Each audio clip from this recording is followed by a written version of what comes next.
Thank you. Welcome to the April 14th, 2021 meeting of the Ware Conservation Commission. Looks like we have a full slate of members tonight on our Zoom meeting. We have, in no particular order, Lori Davis, Ray LeMay, Sherry Burdick, Steve Major, Bill Bolton, Michael Camacho, and myself, Andy Fulton, as chair of the commission. And we have three guests, it looks like. We have Porter Weeks, Jeremy Turner, and Mark Phillips. It's actually Brittany. Porter is my husband's name. Oh, I'm sorry. Yeah. It's okay. It's amazing how you can just read right over that and not think about it. Just words. Could be a girl's So name. welcome, Brittany. Thank you. And we will go first tonight to our hired guest, if you will. If anybody thinks otherwise, please let me know. But let's hear from Jeremy Turner, our contract forester, with an update. All right. Good evening, everybody. Nice to see everybody. I apologize in advance. I'm actually on the road traveling, and I wasn't able to produce my standard progress report for you to follow along on. So that's my apologies for that. Just to check in, can everybody hear me loud and clear? Sounds good, Jeremy. Great, super. So update wise, there's a few things on the ground to report on.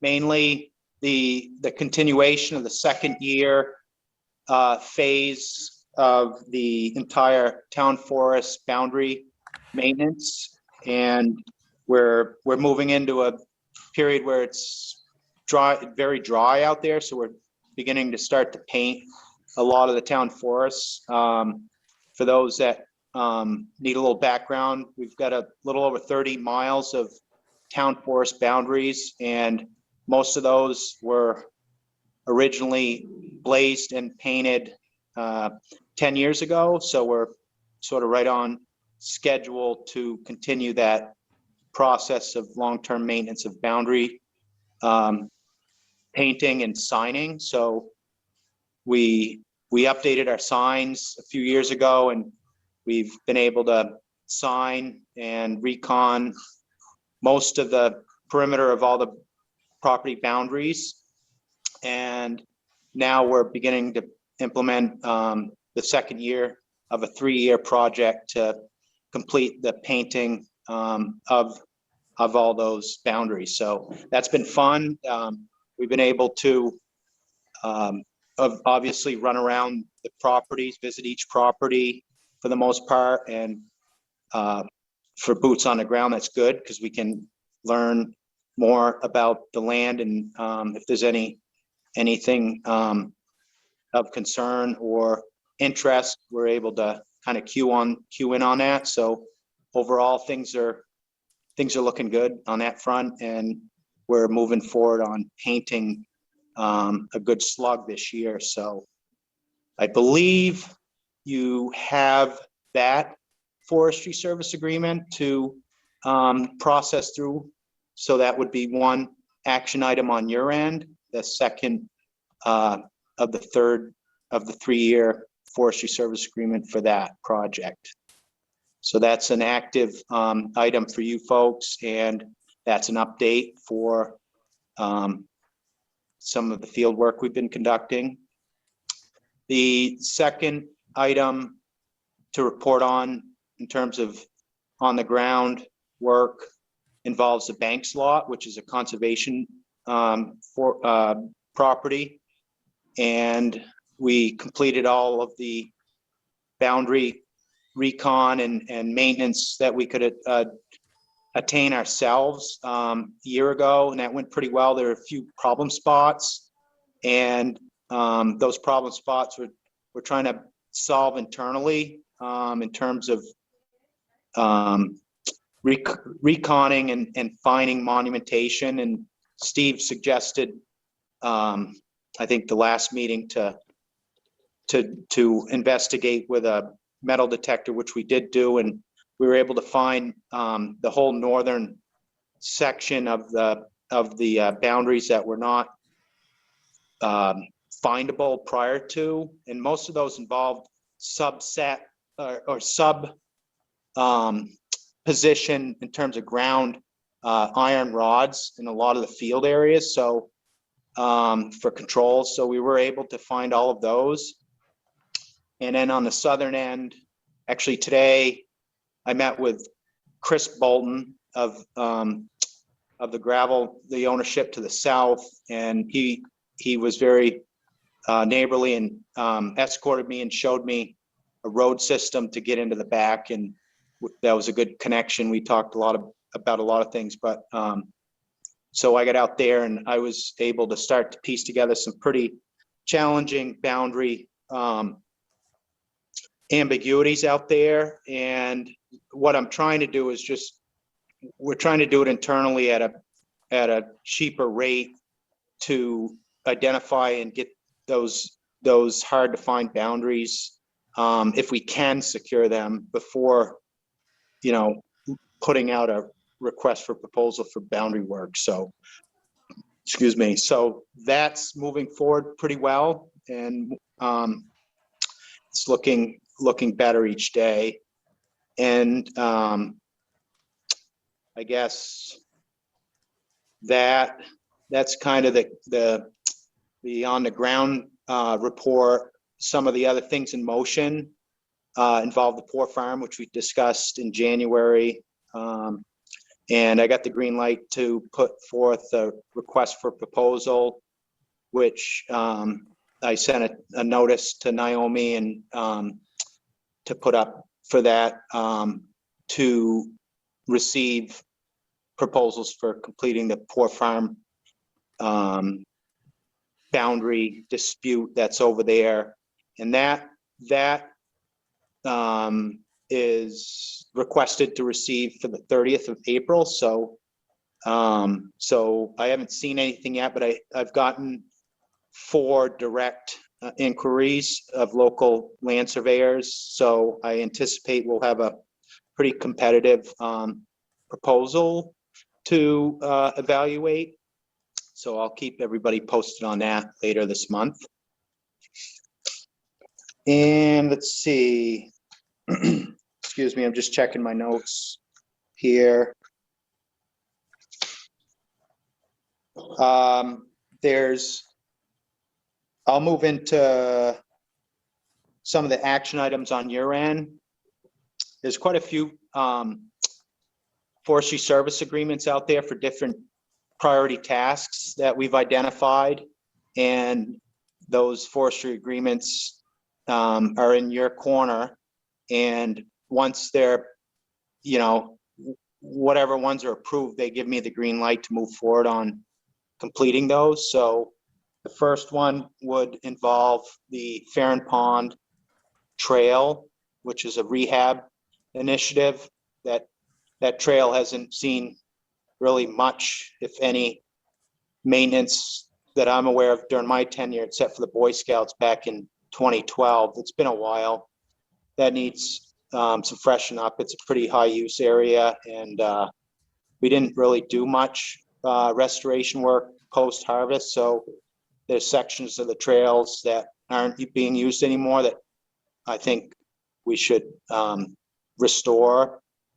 So talking with you folks last time, and then springboarding to talk with PLC. I'm clear on what it's sort of a joint effort. PLC wants to maintain internally their northern section, which is basically a link, but the southern section involves all the town forest lands and trail control. So I talked with those folks there, and we got a good game plan on the ground work, where we're going to just handle the town forest end of things. And then basically kind of advise them on what we decide to do for blazing control, whether it's paint or metal, and they'll follow suit.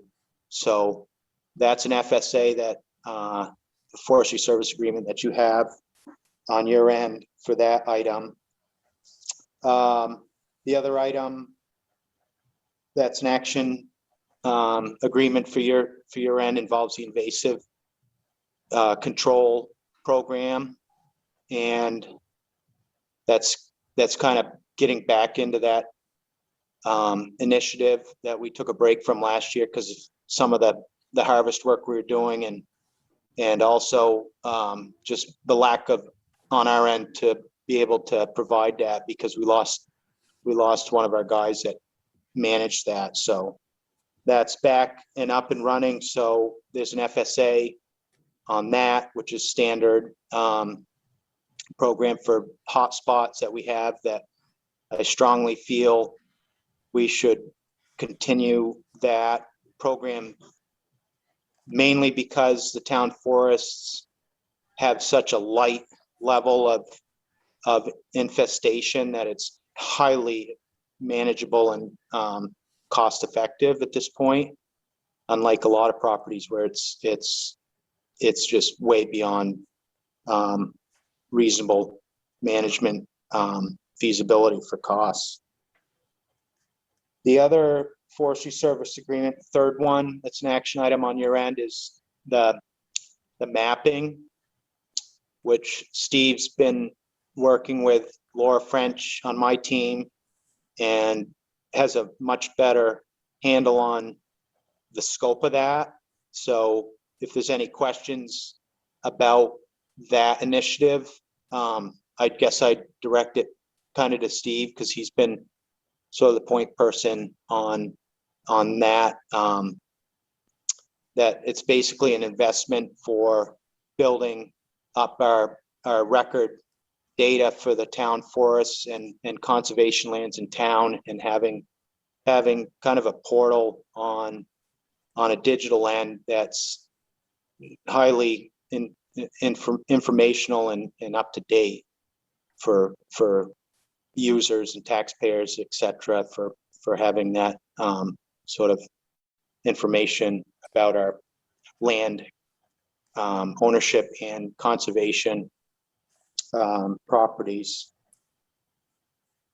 The fourth action item on your end is the timber sales, which involve Toby Hill and Farron Pond. The ground truthing, I've spent some time since we've last met to verify the prescriptions that have been in place and scheduled, and the Toby Hill project I'd say is a viable project to move forward on in terms of forest product marketing, I guess, is how I'd put it. But in other words, it's a chance that we can operate and implement the prescription and have a successful project. Whereas I spent time on the Farron Pond. I guess it's a southerly end, and that section of property with the collapse of low grade and biomass mainly, and softwood pulp improvement work that's been scheduled. I really don't see that being viable right now, but maybe in 6 or 7 months it could be. So it's something I'm suggesting we table the Farron Pond at this point, but the Toby Hill would be an item I think we could move forward on, and that forestry agreement. Yeah, isn't that all one forestry agreement? It is, yes. Okay. So, if you approve that, sign it, I'm just suggesting we table that, the Farron Pond, and when we meet up again the tail end of the summer, midsummer, whatever, we could revisit that and I could give you a pulse on how that looks. But at this point, I don't think we want to spend a lot of my time trying to put that together at this point, just because of the marketplace is pretty, it's just inadequate for that. Right, so my question would be, do you revise the FSA or do we green light the whole thing and use their discretion if the market changes to go ahead and start it? I would think to keep it simple, and I'd just move forward on that again. Just lost Hey, Jeremy, this is Mike. Could you speak to the market right now, the forestry market, in terms of timber? Yeah, sure, Mike. So I don't know if everybody's hearing it, but I'm getting a massive echo suddenly. Yeah, so if people aren't speaking, maybe mute. Yeah, the forest products market is really, really interesting. It's something that's never occurred before, obviously, because of this global pandemic and what it's done to all these economic engines throughout the world of manufacturing, supply and demand. And what's happened is, sort of to simplify it, there's two products really, if you think about wood. One is a low grade product, which in our case for commodities manufacturing is paper, or a energy source for electrons, which is biomass. And so on the low grade front, it's actually a pre-COVID problem, but the biomass has essentially been expunged from desirable policy, energy policy, where it's no longer supported by mainly our governor, and so as a result, one of the strongest states in the nation with biomass infrastructure has collapsed because of that policy of energy support has been not supported and ended. So those facilities are running idle for the most part. There's no market, and it's a fantastic amount of what is produced in the woods. It's for low grade, it's upwards about 40% of everything that's harvested. So that's essentially dissolved. There's a few niche outlets for that. It's mainly in winter for thermal, state and government and school systems have some pretty neat small boiler systems that need chips. But other than that, those niches, the electron producing energy facilities are very much idle for the most part. So that's gone. And then the COVID produced a absence of paper demand, whether it be schools, businesses, school events, fair events, any banners, posters, blah, blah, blah. So the paper product printing has gone. There's been an upshot in cardboard, but that's more specified, a specific type of manufacturing. It's a much smaller segment of low grade. So there's certain species that, like hemlock, that are no longer really being used. And then J Main, which was the facility that processed about 80% of all the pine low grade in the Northeast, had a massive explosion, and that their digestion facility up there went away, and that was like a $300 million facility that blew up and is gone. And so those three things have rippled a massive contraction in low grade production. So the things that are left for low grade are firewood and some hardwood pulp for some of that cardboard manufacturing that I spoke about earlier. So the upshot is the firewood market's really exceptionally good, strong homeowners, energy independence, and then just this massive stay-at-home burning firewood out back. So that's been sort of the silver lining in some of the projects where we can focus on hardwood improvement. But if it's a softwood improvement where it's low grade, it's becoming very difficult. Then on the other end is the high grade. So that's the valuable things of saw logs and veneer across the board. At this point, most durable solid wood products are in extremely high demand, and as a result, the lumber is. And there's a complicated component to that. So part of the demand of those saw logs is driven by the fact that the supply is weak, and the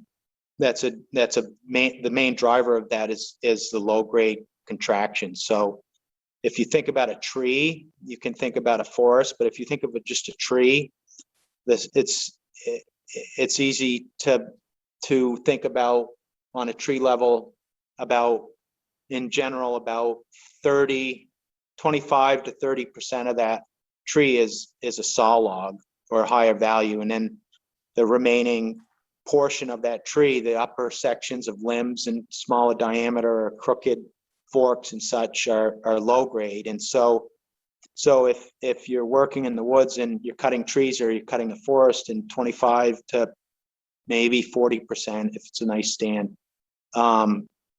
is high grade, but then the balance is all low grade, and you can't move 75 to 60% of what you're producing, your production's contracted, and then as a result, all that high value on the bottom of that tree is also contracted out in terms of an output and production. So it's a phenomenon of you produce a saw log, but yes, you produce a lot more of the low grade, and so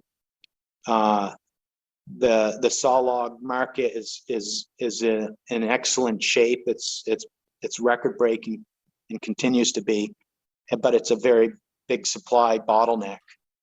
And the other phenomenon that's happening kind of further down the supply chain is the manufacturers, the sawmills, the primary knockdowns and secondary assemblies, and things like that actually make the product are historically they'd ramp up, right? So they'd put a second shift on to saw or assemble or paint, or they'd put a third shift on and just run that facility 24/7 with 2 to 3 shifts.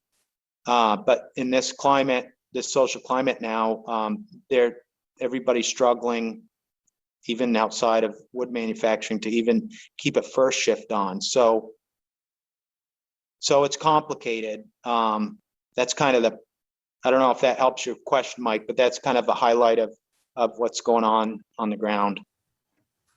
Yeah, no, that's a great answer. Thank you. Yeah, sure. Jeremy, does that mean at a current harvest, we'd end up leaving more biomass in the woods? Yeah, so we've been doing some neat things, especially on some other public land and land trust properties where there's a high recreational use or user interface. And we did a big project for the town of Sunapee this winter, which was it was a pine stand, and we really didn't have an outlet for about half of the volume that we were actually cutting.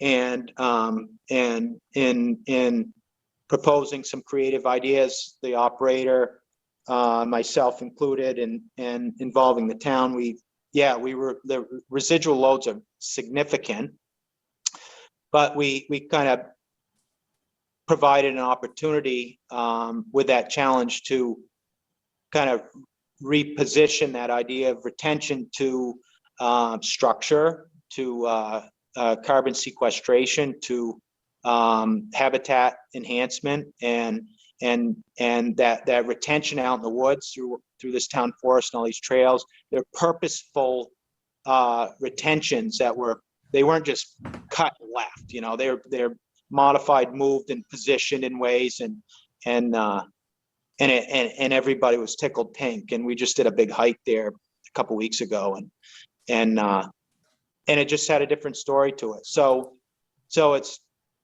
we still are navigating it, but it's just from a different mindset, and it worked. So we had to pay the guys a little bit more, but from an ecological standpoint, educational, it was a pretty neat success story. I'm glad to hear that. And, I think that's something that, we need to highlight going forward, just why we want to deal as a commission, as a town, with the high quality professional outfit that's going to, not do a short-sighted hack job at this point, and has the resources of experience and personnel to adapt to these changing business climates. So that's something we count on you for, Jeremy, and I think with good reason. It's part of our expectations. Yeah, absolutely. I think adaptation is key, whether it be market driven or socially driven or ecologically driven. I think our ears always need to be on the ground, and we need to be progressive, and we're gonna, I think, provide opportunity to do things differently, and be comfortable in explaining the science behind it, and demonstrating that it's a prudent thing to do. Yeah, no, I'm not sure just how we'll capture that as we try to spell out our business arrangement, for lack of a better term, memorandum of understanding or what have you. That's still something we're working through, and there ought to be a way to acknowledge the fact that we're really appreciative of the value added items that can be, or experience or approaches that can be added to it. It's not a one size fits all in the woods at all. Not at all. No. Jeremy, I just had one more question for you. So I heard this is going back over a year now, but they're going to try to get the J plan up and running again. Have you heard differently from that? Very different. Yeah, they've terminated, I think, their entire procurement fleet, which I think was upwards of 30 people throughout the Northeast, and they're procuring pre-processed pulp from all over the world. So I haven't heard anything different. Okay. Yeah, unfortunately. Yeah, it is. Yeah.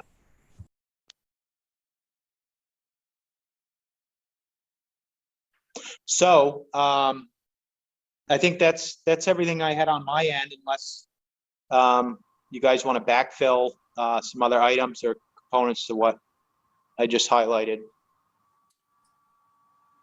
Yeah, just a couple quick comments. So the mapping forestry services agreement kind of grew out of the discussion we had, and I think it was Sherry, you were kind of brought up the, trying to get a map together of everything all in one place. And GIS is really more than a map for anybody that's not familiar with ArcGIS. It's actually, it's a way of producing maps, but it's also a database that stores attributes that are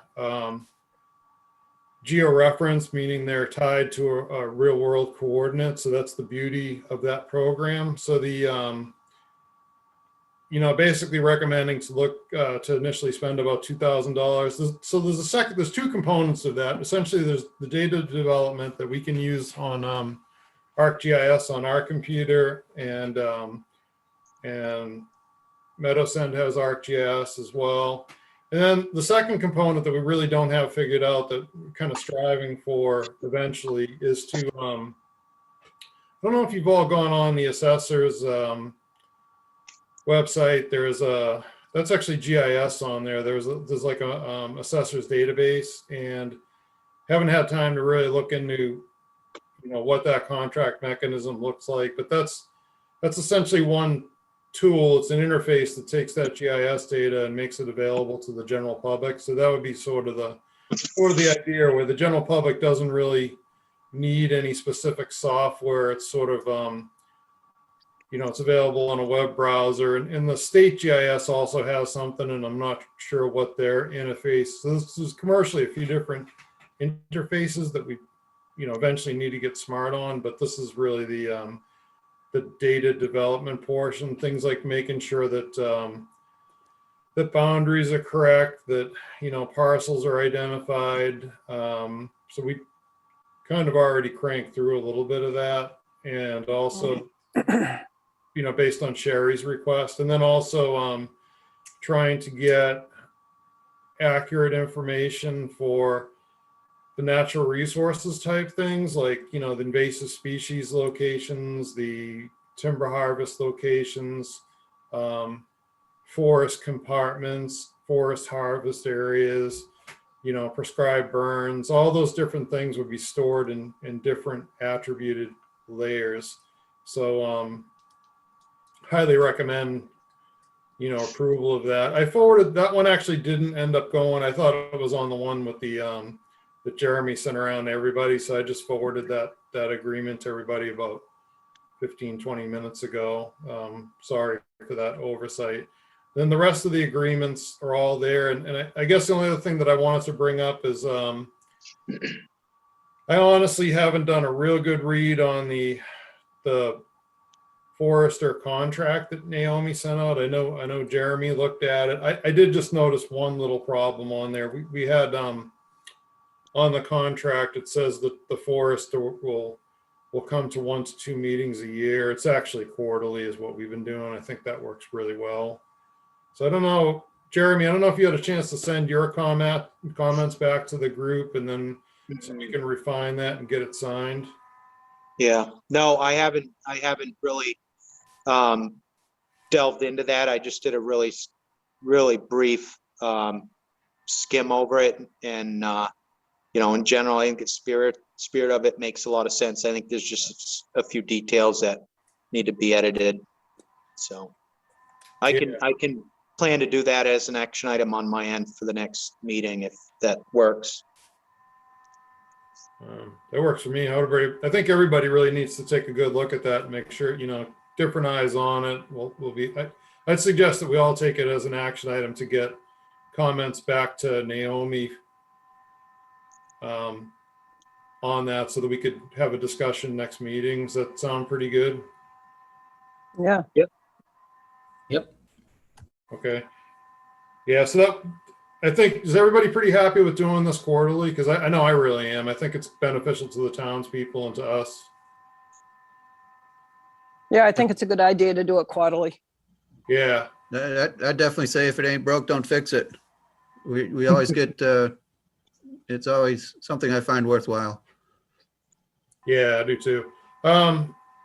Are we prepared to entertain a motion for the forestry service agreements then?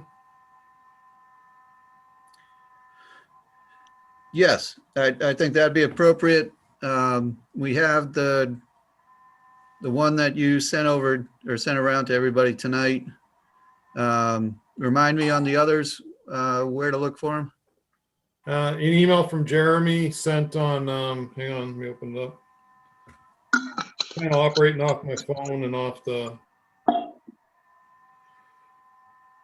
computer. I kill myself every time I close out an email here on the phone too.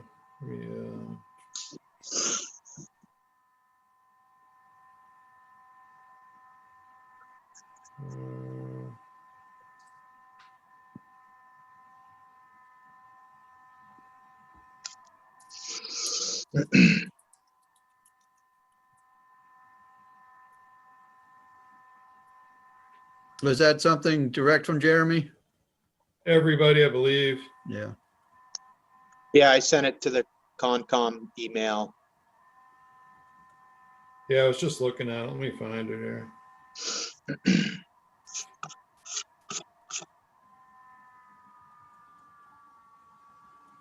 $3/19/21 is when it got sent. And there is 1, 2, 3, 4 different files on there.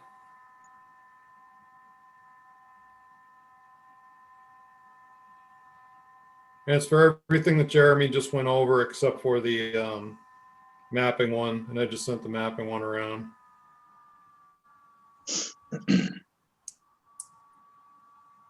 Yeah, I see that now. Thanks. Okay, you ready? So here's my quick math, and then these FSAs have their cost plus materials. So I would just state that in my motion here that I'm going to motion the amounts, but recognizing that there's bound to be a little bit of extra cost involved. And these are all out of the town forest account, which are authorized by this year's warrant article. So you're going to do this as one motion, try to capture all of it out of the town forest account. So I'm going to motion that Andy sign the following agreements with Meadowson Timberlands. First one being for invasive species treatment for $5,000. Second one being for the trail work at Farron Pond for $1,200. Third one is for mapping for $2,000. And then we've got the boundary maintenance for $6,000. And also to authorize the Toby Farron agreement for timber harvest and just, Jeremy can use his discretion when it's the right time to go ahead and mark those. And so let's see, the total amount here is 11, 12, 13, 14-2. 14.2 plus materials. So just recognize that, as far as the motion's for 14.2, but we need to budget probably another $2,000, just recognizing there's some fees for materials coming out of there. So that's my motion. Second, So that's budgeting 16 Yes. And then, yeah, and you would approve all those FSAs. and that's all town forest account. Yes, those are all town forest related FSAs.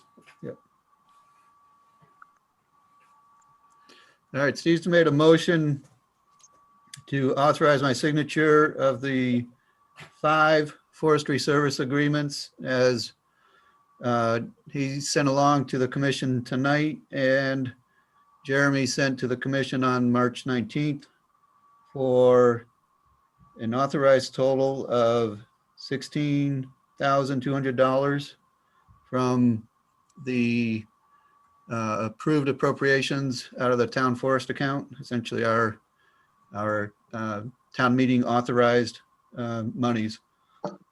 Do we have a second on that motion? second, State name? Lori, Thank you, Lori. welcome. And any further discussion on that? Andy, I think you just said 5, but I think there's 4.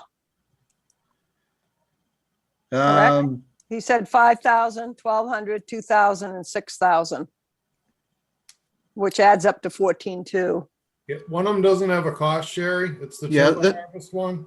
Okay, The fifth one would be for the timber harvest management. okay. And all right. that is something, a revenue generator instead of a expense generator. Okay, I just wanted to make sure we had the right amount. Yep.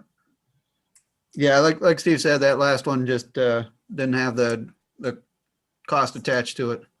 Yeah. Thank you, Sherry. Any other comments, concerns, or questions?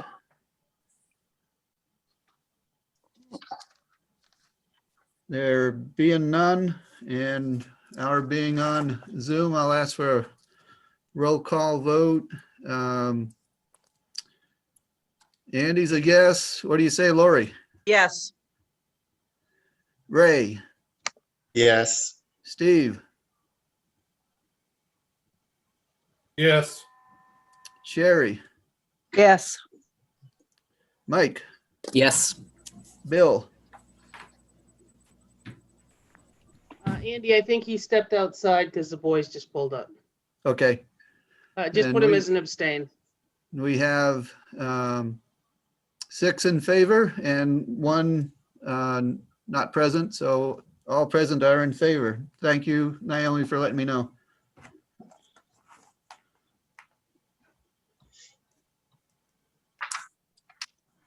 All right, so I have the duty to work over those PDFs, get a signature on them, get them back to Jeremy with MTL, and we will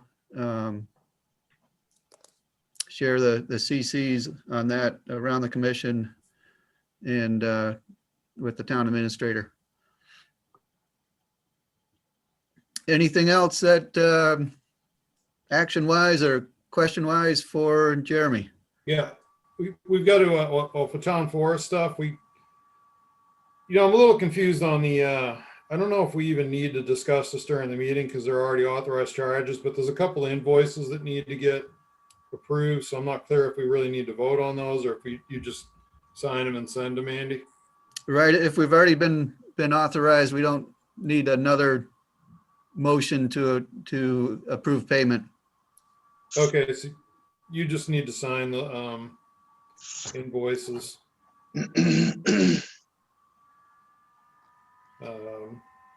So you should have all those. Should, yeah. You want to share some dates either on the email when the email is sent out or for the specific invoices? I know you had some requests that you had popped back to MTL to, I'm not sure whether it's on these ones or on future ones to have have them numbered and have the account that the payments attached to included. Yeah, we kind of got halfway there on that, Jer. So we have we got them straightened out where they're designated as like whether they're town forest or not, but up in the invoice number we still ended up with just a month on there. So Jer, I don't know, I tried to communicate that, but if you could get Laura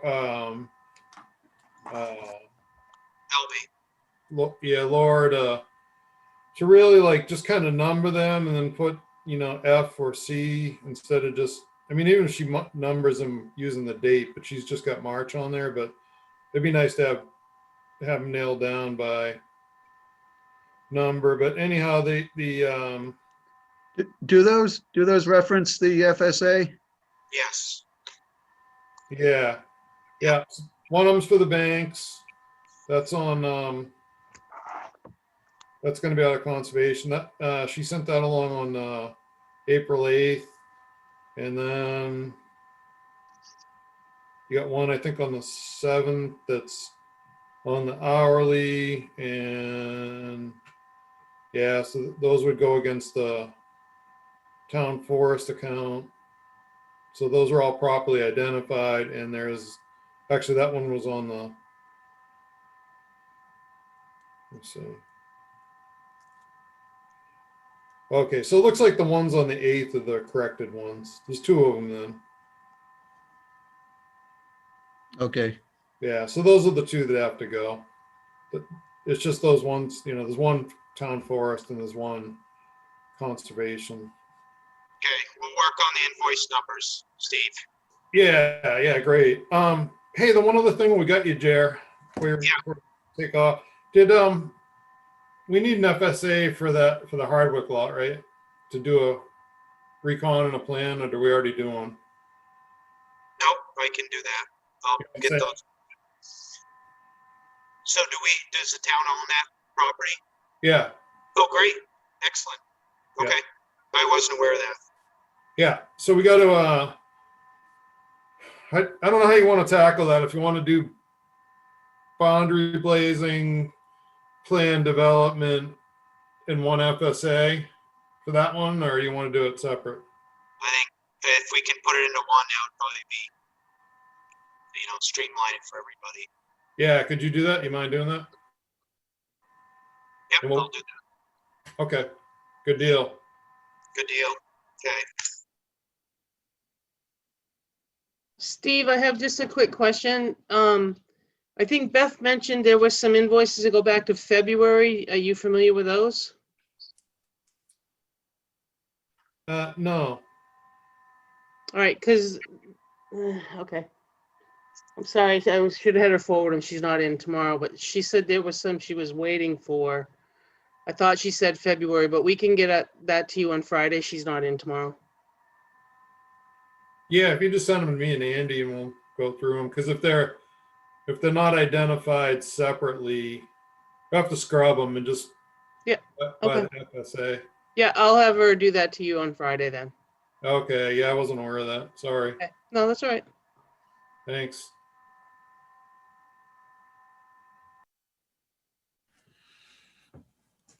And another question for Jeremy. What is the plan for Eastman Field maintenance this year? Where does it look like that one's going? We're just kind of right about now. We like to get out there. Well, it's early this year, but get out there and just evaluate the invasive eruptions, and because they leaf out early. So that's like to visit it for that, and then overall vegetative management. So we want to evaluate, for a burn or for some type of brontosaurus work or field mowing. So we haven't gone and evaluated that at this point. So that'd be. Could you work in a visit so we could have a proposal next time? Sure. Or do you think it's fall work and we don't need to No, I think we do should that look just at yet? it. Yeah, we'll look at it and explain what we would recommend. Yep, Thank you. sure. Hey, Andy. I think just a couple things. I mean, as far as this year goes, it's essentially at this point we're getting way too dry to be messing with a burn. And I think Naomi was going to check with the town insurance to see if I'd be covered as a burn boss with a conservation, for liability as a conservation commission member. So I don't know if we had any luck on that, but essentially, that burn unit has to be done in the spring, fairly early on, and the ground's already really starting to dry. We're in such a dry pattern. So it'd be the idea being the soil's still wet. You don't have a lot of, things smoldering after a prescribed burn. So we do need to figure out the liability. There are no private vendors in New Hampshire at this point. Joel Carlson folded and Nort's company, Nort retired. So our only hope in burning is either the prescribed fire council, and I would probably have to be the burn boss, or the fire department. So, Yeah, I remember you brought that up last time. Naomi, any idea whether that's an easy thing to sort out or not? Easy question to ask. I mean, I can ask. The insurance company is all still remote, so they're working from home. But I honestly, Steve, I do have your email, but I forgot to pass it on. My mistake. Are you still wanting to do it this spring, or are you thinking you want to do it next spring? yeah, absolutely not this spring. Way too dry.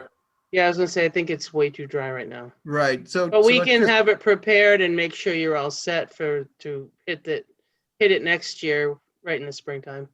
Yeah, because I don't want to waste a lot of time on something that I don't have liability coverage on. And, I would probably follow kind of the national burn plan template, which is a lot more intense than what's really required by the state. So it takes a little bit of work. And then, my next stop, if I do have insurance coverage, is over to talk to the fire chief to see if he even wants to entertain it. Because if he doesn't, there's all these stops along the way to make sure that people are because we'd have to do it. It's not like we're just hiring a company to do it. It'd be a little more labor intensive as far as, organizing it, and just want to make sure that everything is going to fall in place before expending a lot of time on it. Right, and if we don't have that ability to have a liability coverage, then we need to take a dramatically different approach to the field. Well, just brontosaurus or, brush hog or, something like that, mechanical treatment. Yeah. Nice. Hey, folks, I need to boogie if that's okay. If there's no other questions, just We're good, Jeremy. because I'm Thank on the you. road. Okay, yeah, Okay, thanks, everybody. Keep you Yeah. posted. thank you. You're welcome. Bye. Bye-bye. Those are always very informative, worthwhile time spent. So thank you, everybody, for following along, learning, listening, participating, adding in 2 cents. It's most appreciated. Thank you, Mike, for the questions you had in there, and Steve for working at trying to keep our ducks lined up, things in order so that we can get the needed work done, and the folks doing the work can get fairly and duly compensated for it. So thank you. I think we, in our general order of business, like to work through our guests, and having just sent Jeremy along after an hour of work on his side for us, that he'll get his compensation for it. We move on to our next guest, and Brittany.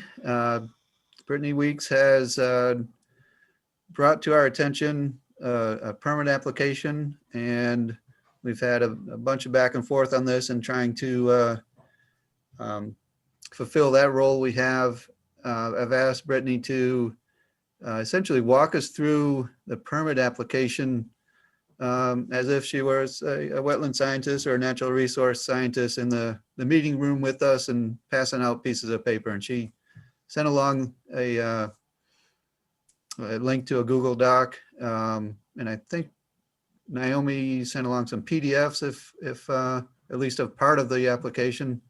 So we have a couple different ways, I think, that we can look at our materials. And I'd like to hand it over to you, Brittany, just to walk us through, explain essentially what your request is and why we ought to support the expedited application. Sure. So we are working, I'm actually a landscape designer working on behalf of a client on Mount William Pond, 104 Pond View Road, which is Robin Parrots and Joel Lair are the owners. And they essentially they purchased the property back in, I believe, beginning of September of 2020, and now came to us looking to create a safer access to the pond. So that was goal number one, and then create a little area. Basically, they have a space currently there that has a dock that they access. There's really not much of a path. They get down there just by kind of making their way through the woods, and then there's a little sort of level space by the dock where they want to essentially create a little platform space. We ultimately helped them come to the conclusion of wanting to do a small perched beach. They'd initially talked about just having some level stones, something like that, but they liked the idea of having the beach. And then having a set of steps to safely access the water and a set of steps to safely access the dock from that point. So essentially what the expedited minimum impact permit covers it's called a water access structure. So it's a perched beach that it's built up. So we're actually not digging into the shoreline to go down so much per se. We're actually building up to create a level terrace. We wanted to maintain as much of the existing vegetation along the shoreline. They really want to maintain as much as possible. So we're working around the existing, there's a bunch of rock outcroppings. I don't know if you saw any of the pictures, but we really want to incorporate those. And that was partly what led us to the decision to do the perched beach, was just because it would allow us to sort of work more organically with what's currently there. And it's a very small space. It's about 168 square feet that we're proposing. So it all falls under the guidelines of the new shoreland and wetlands regulations, and in terms of the size that we're allowed to have, it's well within that, within the 20 feet for a water access structure. And I can go through the actual numbers if that helps, but it's more than 10 feet away from each property line. And overall about 28 linear feet of the shoreline would be impacted, just in terms of the when you're looking from the shoreline towards the project, it would be that area where we'd be sort of impacting in terms of building up with natural boulders, plantings, and the steps to get to the dock.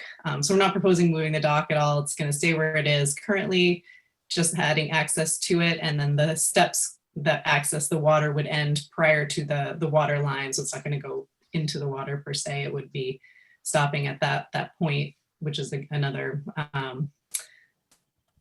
reason why we had to have the wetlands application, because technically it was within that bank, those steps. So basically the expedited piece of it is just looking to see that the Conservation Commission thinks that this makes sense, that this is something well within the reason of essentially within the rights of the property owner, and meets the needs of the state and the Conservation Commission, and is not going to create sort of any kind of issue with the existing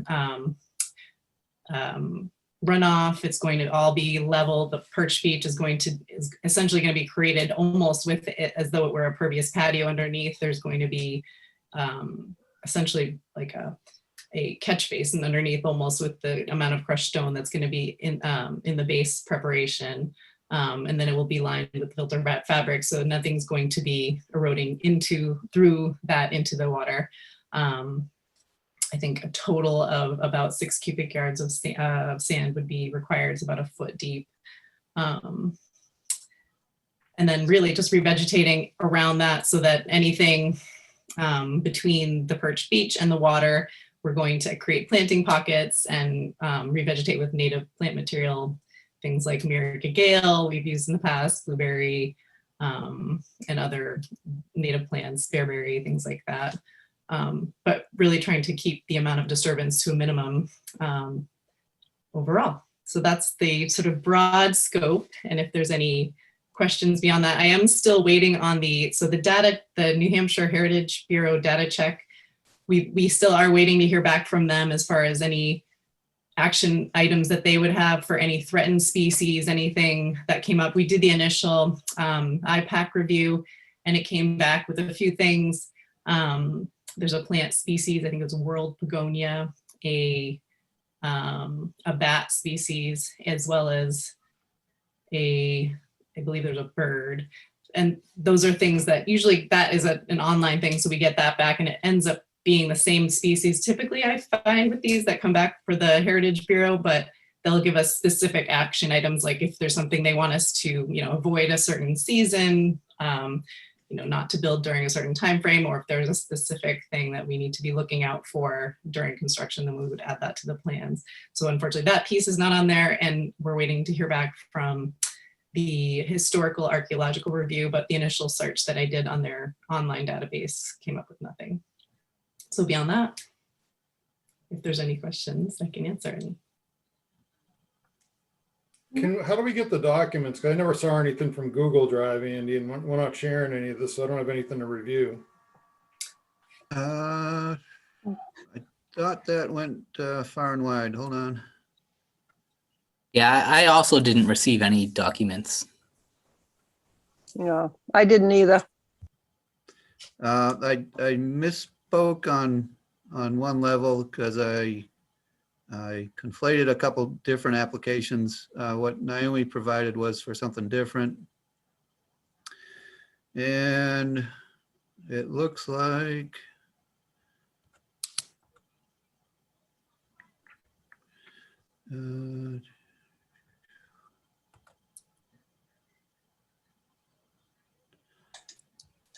Just looking at a couple.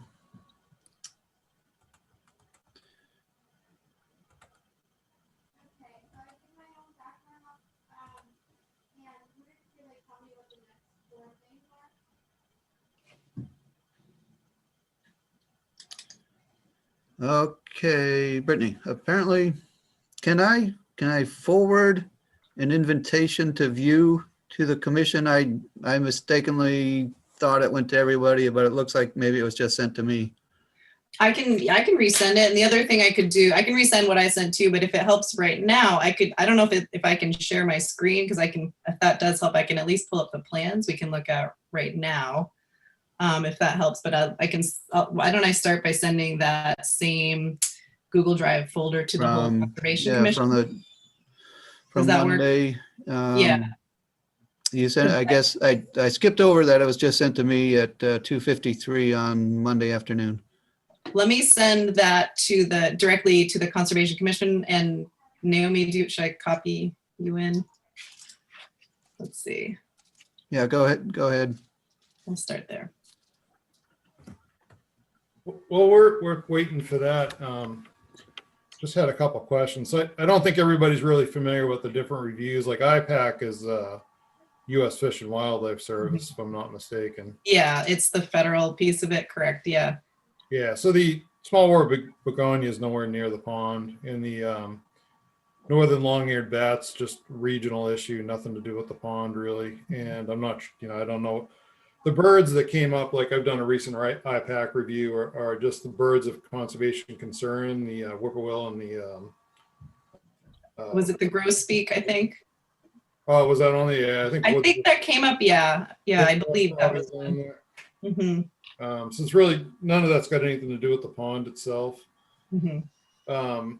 I guess my one concern is if you don't have the New Hampshire check done, then you have an incomplete application, so it really couldn't be signed. Totally understand. Yeah, I was thinking this way we'd be able to give the Conservation Commission this preliminary review, and then anything that they came back with, I'm not going to obviously have you guys sign it until it's complete. So that the thinking being, I was hoping it would come. It was, several weeks ago that we mailed it in. That if it does come in, and I don't know how this would work on your end, but if we were to be able to add in any input from them, check that off, and then get that to you guys. If there's a way we could have it signed at that point. If not, it's not a huge deal. They'll process it as just a tip. It's, it's not going to be expedited. And truly, we're not in a huge rush regardless. The project isn't going to be built within, they're hoping to do it this season, but it's certainly not going to be the first thing on the docket with just the busyness. I know the construction schedule and the company that would likely be constructing it.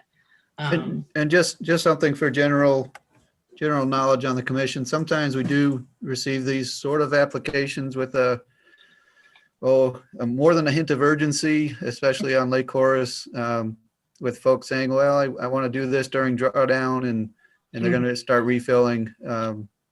Correct me if I'm wrong, but I don't believe there's any drawdown on Mount William Pond. I'm not sure. I know it's raised by damming, it said. So yeah, I'm not sure. Yeah, there's a real small dam over there. It's never drawn down. It's okay to, just full disclosure, I live on the road and do have rights to those right-of-ways that go down there. Yeah. Just want to make sure you are actually, is it the blue camp or the bigger house? Because it's like a reddish color. It's sort of like a cape. They're directly, so their property abuts one of the access roads that goes down to the pond there. There's an access road, and they recently had some tree work done, I guess, in the fall, taking down a few hazard trees there. I don't know if that rings a bell, but oh yeah. I know. All right, that's on the Martins on. Okay, yep. Yeah, so they're on. Yeah, so I also live on the road, and so Steve, it's as you're walking through that access road, it's the house on the right. Yeah, it's Matt and Catherine's old house. Yep, exactly. Yep. Got it. Yeah. So what we're talking about is off that right away. It's off to the north of it. I got it. Sorry, I'm just working on sending this. Yes. No, hold on. And I guess a generic question or general question for you, Brittany. Yep. What is done to keep the sand on the raised beach raised and not washed into the water? So the way it's constructed, essentially, we're going to be using boulders, keeping the existing boulders as intact as much as possible, but obviously moving some to create the stairs. The stairs will be put in place. Then behind, essentially where the stairs come up, we're creating essentially a retaining wall using, but more of a natural looking one with the boulders. So there is going to be filter fabric that essentially surrounds the entire beach area. And actually I should send you this because it does have a detail of that. So the filter fabric is containing everything. There's a layer at the very base of it's a sort of a larger, coarser stone that will allow for that percolation. And then above that will be the sand. So everything's contained with this filter fabric, and then it's all level. So it's not going to be, obviously pitching towards the pond. So that's really and then during construction, there'll be a silt fence in place on the pond side to prevent any erosion from happening during construction. Let me see. And you're up above the water level, so you're not dealing with any slosh from the pond. Right, yeah, and the state doesn't want you putting the steps into the pond. They don't want you building down into it, and it's an erosion issue over time anyway, when we've done that in the past in projects where the steps get moved, with the ice and everything. So it's better if it's back a little further regardless. So the goal is to give them the safe access down so that they can get into the water and get to the dock essentially. Let me see, I'm trying one more time to share this. It's N Bolton. Is that a good one? Should I send it to you, Naomi, or what is the Conservation Commission email address? Conservation at where.nh.gov. Okay, let's see if this works. I'll start just with that.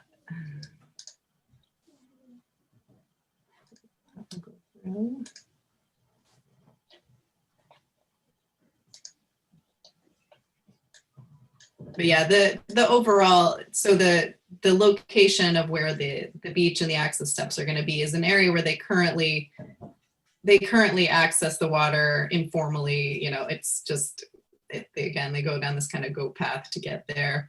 So we're going to be doing a shoreline permit in addition. We are doing a shoreline permit in addition for that walkway that gets down to the Perch Beach, and then up by the house they're proposing to do some or we're proposing to do some patios closer to the house, which is also being permitted under the Shoreline Protection Act.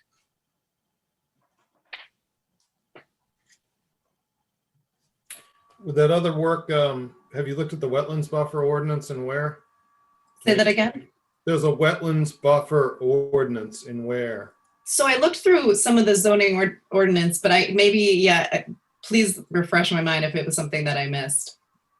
I think it's as far as no disturbance within 50 feet, 25 feet, sorry, of a wetland, and it's maintaining 50% of the basal area, which when you're up against the pond, you're probably good there, but it's a matter of where you're putting that patio. 50% of the basal area, are you talking about of the land or trees? Trees. Okay. Yep. Yeah. And so we're actually only proposing taking down, and I can add this to the plan if that would help you guys, because it's obviously part of the shoreline permit, not the wetlands, the redo the tree takedowns. There really are only about 2 or 3 trees. There's one, the biggest one we're taking down is just kind of adjacent to that, but it definitely falls under the shoreland allotted tree takedown. We're more than we have plenty of points to take down the few trees that we are taking for that access path. But I can add that if that would help you guys just to take a look at where those are. No, I mean, you just have to be compliant with the ordinance, so that the issue is not so much taking down a tree as it is grubbing within the 25-foot buffer. So if you're going to install a patio within the 25-foot buffer, then that's a variance. Yeah, no, we're not doing a patio. So and the only area that we're going to be, I guess, grubbing, and it's actually going up. We're trying to maintain and not dig into the root zones of trees there. We're actually going up a little bit. We're not, there'd be maybe one tree, I think, that again, that might fall within that, and I can look. But as far as that goes, you said it was 25% of the total basal tree area for the shoreline, or is it within the grid? No, the buffer, no, it's totally different than the state thing. It's just Okay, 50% of the basal area within the 25-foot buffer. okay, So you're not even close. okay, gotcha. Yeah. And there's a limitation on the land disturbance within the 25-foot buffer, which Steve was characterizing as the grubbing. Okay.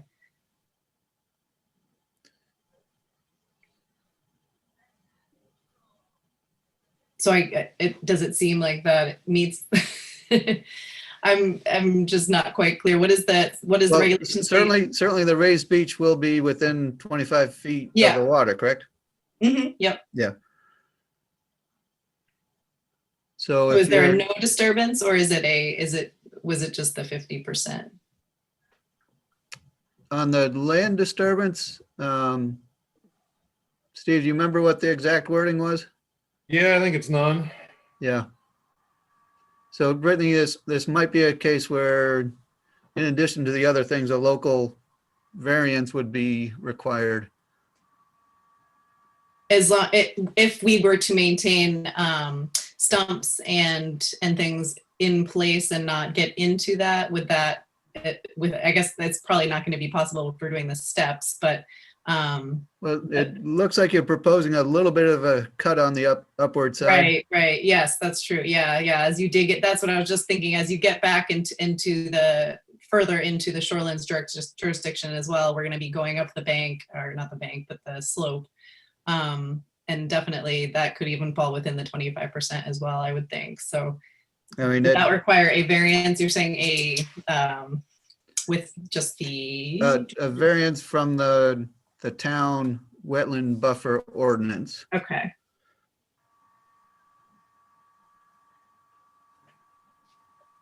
Is the yellow delineation along the pond just showing the property frontage, or is there going to be work done in that yellow highlighted area? So the yellow highlighted area that is the one that goes all the way along the shoreline is not work to be done. They just wanted us to delineate, the Wetlands Bureau wants to delineate where wetlands jurisdiction falls versus shoreline's jurisdiction. So that just delineates where wetlands falls versus shoreline. So it's delineating basically the edge of the water to the top of bank, which was determined by the surveyor, which you can see there's like a very small notations on there, which is the top of bank. And then we included the perched beach because that now falls under, as a water access structure, falls under wetlands jurisdiction. But no, we're not going to be doing work beyond where you see the beach and the steps as far as, yeah. I noticed it says proposed silt fence that shows the arrow going away from that perched beach. And my question would be, have you given any thought to how you would put a silt fence right on the shoreline like that? Because usually that's very rough terrain, Yeah. you can't trench it in. Yeah, it's typically something, so I guess I didn't put in a detail on this one for how we do it, but it's going to happen sort of coinciding, that'll be the first step, obviously. The dock, it'll have to go essentially in front of the dock, which is a seasonal dock, and hug the shoreline as tight as it can. So we're going to be in between the edge of the water essentially and then the boulder wall, or the natural boulder shoreline is where it's going to be dug in at that point. And then it's going to have to kind of come up and around where we are. We'll have to remove probably some boulders to dig it in, but it'll be staked in, and there'll be hay bales on the upper side usually to maintain that and dig it into place, hold it down. Might Okay, be a good. good detail to add. It sounds like you have a typical, Yeah, and yeah, it's on the expectation. shoreline one. I can add that to this one as well. not, certainly not dictating that, Brittany, but, you know, you've offered us an opportunity to comment, so appreciate that consideration.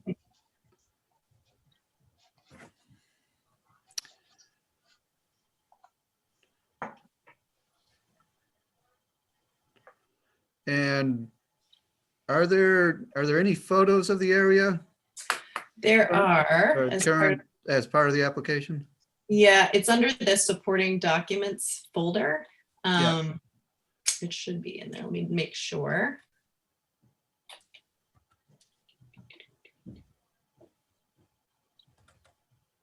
Yeah, it's a Word document and it says Parrots Lair Wetlands Photos.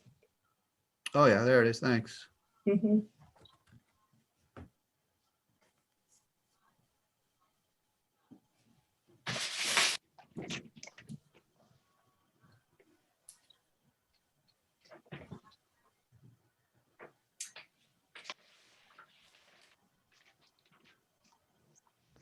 You know, and I realize as I'm looking at this plan, I think the silt fence layer actually got turned off. That's why. I'm looking for it and I see I have a note, an arrow pointing to it, but not showing it. So I'll add that in as well. Just the plan view. Just looking at the photos of the shoreland and the shore and all of the shrubs and bushes. I don't know if I should say this, but we put in silt fence every day. That's our business. And if somebody approached me to put a silt fence here, that's not happening. There's got to have to be an alternate method, because in order to put the silt fence there, you're going to have to take out all the shrubs and bushes in order to trench it in. And trenching in along a shoreline is never advisable. All roots are surface, and there are other ways, but just saying you'll put in a silt fence is it's going to be tough. Well, turbidity curtains are sometimes something we use in this instance where it's tight. So that would be an alternative. Yeah, and also we do a lot on Winnipesaukee and Sunapee, where if you can, and it looks like the bushes are going to make it tough, but if you can put your silt fence in, not trenched, Mhm. leave a 1 foot flat facing uphill in a direction of flow, and put either hay bales or a heavy silt sock, Mhm. Trex type sock on top of that flat. Yep. The erosion in the water won't go under that. The sock's heavy enough. Don't use wattle, use sock. And that is one way to not disturb any of the land for the project. Once you remove that, there's no evidence that you were there.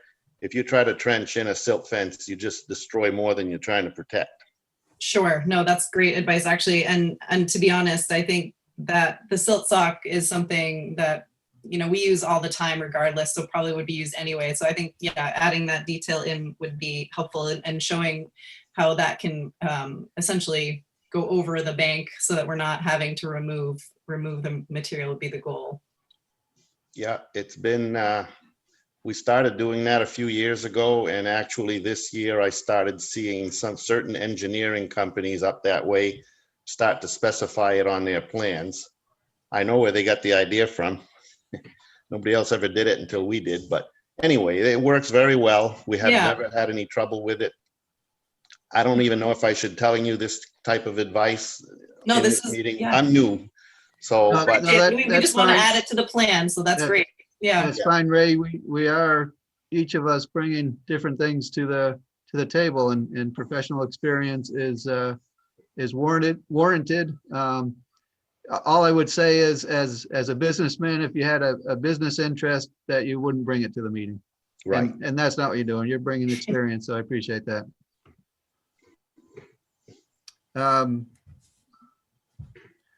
Brittany, it looks pretty rugged. Is there a plan to move ledge or remove ledge? The only plan would be if there's a small enough boulder, we're gonna have a small machine that we're bringing down there. We're not, the goal is to leave as much intact as possible. Obviously, if it's ledge, we're not blasting or doing anything like that. They like the look of it. They like the feel of it. Yeah. So it's gonna end up being organic. Obviously, what we show there, we're not gonna get bigger. If anything, it might end up being smaller, but we wanted to show the general area where we want the beach to be. And then we want it to really work in and around those existing pieces Okay, of yep. ledge. Yeah. No,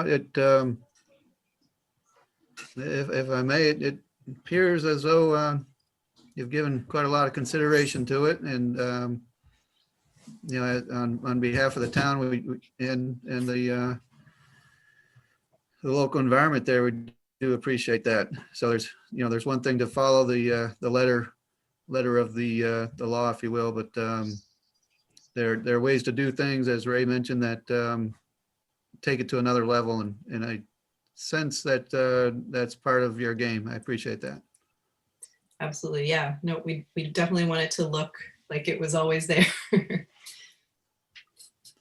Certainly, I hope you can appreciate that. Without this discussion, it's very difficult to step into one of these, and we're not in the habit of signing away with, our little bit of the little piece of the puzzle without having the chance to chew on it a little bit with you. So I really appreciate your time on it.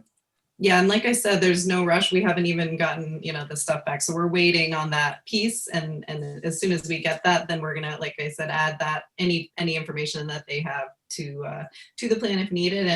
And I can certainly forward that all to you all again once we have the complete application in place. And we can add the other elements with the erosion control, and then I'll look into the variance. So I appreciate that. Yeah, and I happened to paddle the pond for my first time with my family. We were a little armada late last summer, and it pleasantly surprised me how much of a little jewel Ware has in that water body. So we do want to be Yeah. sensitive, that we're not doing something that introduces phosphorus or other silt into the pond. Keep it clear. Mhm. Yep, and that's definitely the homeowner's goal as well. They want it, they, specifically have made it a point to say their biggest goal is safety, getting down there, having the place to have access, and maintaining a natural feel and look as much as possible. They want everything to be as much left intact as possible, for sure. That's their goal. They don't want to create a giant, elaborate landscape that doesn't fit the aesthetic and the natural vernacular. Sure. And going forward, are you available to, whether you're ready next month, basically bring a quick update to us and say, yep, here are the pieces that we mentioned in April. Here's how they've been addressed. 5 to 10 minutes is all I'm thinking it might take to be at a point where we could entertain I could entertain a motion for approval or signature.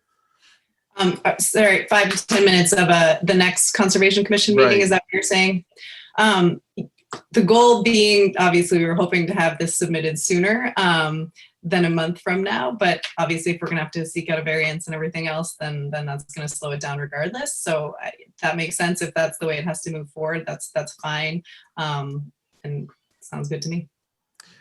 Well, it certainly can move forward. Yeah, as I believe it's called a standard application without our waiting for our signature. But it, my understanding it is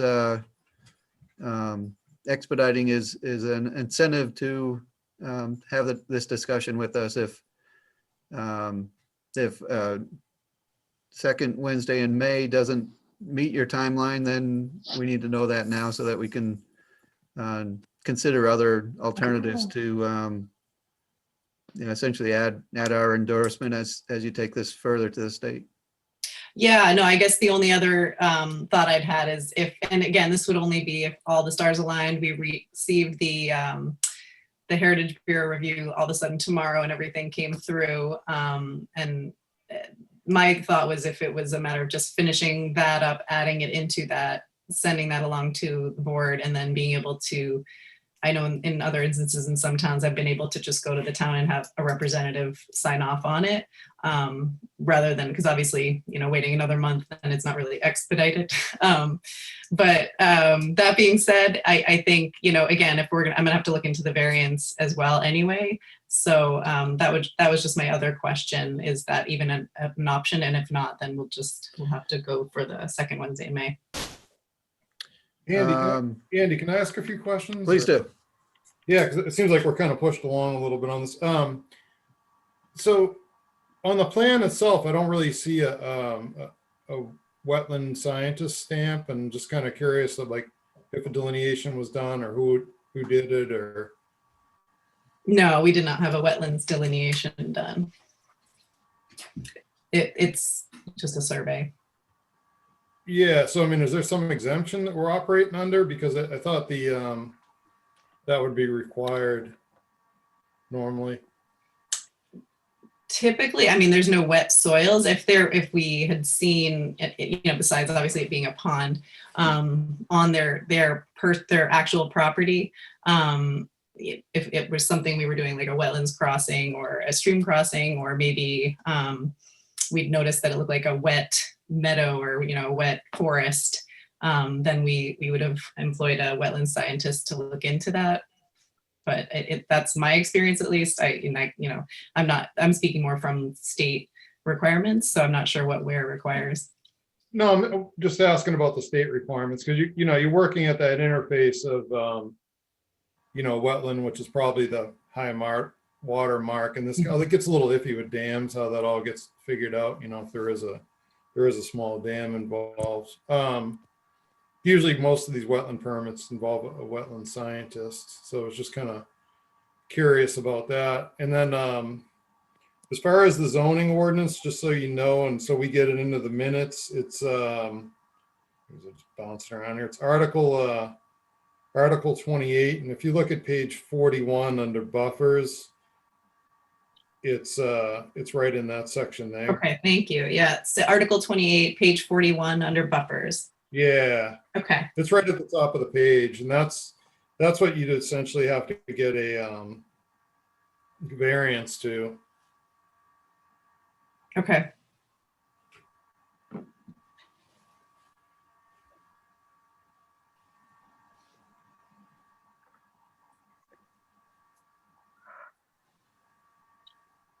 So we will look into that, and then I suppose that being said, are we looking at that meeting in May most likely for a follow-up? Naomi would probably know what the schedule is on the zoning board. I don't know if you could even get that in there, get it approved fast enough for our May meeting. Okay. If she's on there, or if she knows what the schedule is. You know what that is, Naomi? I think honestly, you've missed it, Brittany, because I was just trying to grab the website because I know it's on the website. Hang on one sec. Right. I think it was Monday. Yeah, that would make that. Usually they're like what, every first or second? They're the second Tuesday, and you have to give notice. Okay. To be included in the agenda. Yes. You have to notice the neighbors. This is a big application process for that. Okay.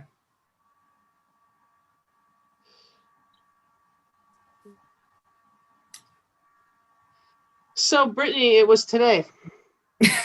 Of course. Application deadline is April 14th for the May 4th meeting. The next one is May 12th for the June 1st meeting. May 12th is the deadline for the June 1st meeting? Meeting, yep. Okay. unfortunately, that's not something that not everybody knows about, and it is a source of some pain on occasion. It is what it is. Well, we will look into that. And then I suppose as far as moving forward with the commission, I mean, at this point, it's not going to be expedited. So, I mean, I don't know if either way, I know there'll be an application that will be, the whole package will be submitted to the commission in the end, whether or not it has to be signed off on, if we're going to be pushed off that long regardless. You know, I don't think it has to be an expedited at this point. So I suppose I can reach back out to you, Andy, if that's the best contact. And once we have everything and all our ducks in a row, we can figure out what meeting makes the most sense, if need be, to get it signed off on or reviewed again. Right, that does Okay. give you more to think about than you anticipated for tonight. So, you know, with the general feeling that we'd be perhaps stretched to approve an incomplete application from way back early in our discussion tonight, with the concern and raising the awareness of the local ordinance and how that sounds like it applies to this situation. You have some rethinking to do, and it probably would be inappropriate to plan for a conditional That makes sense. signing of the document. Okay. Unless for whatever reason I contact the town and there's something for some reason that we don't need a special exception, then I'll reach out to you. But otherwise, I think that makes sense. Well, that's a good point you make.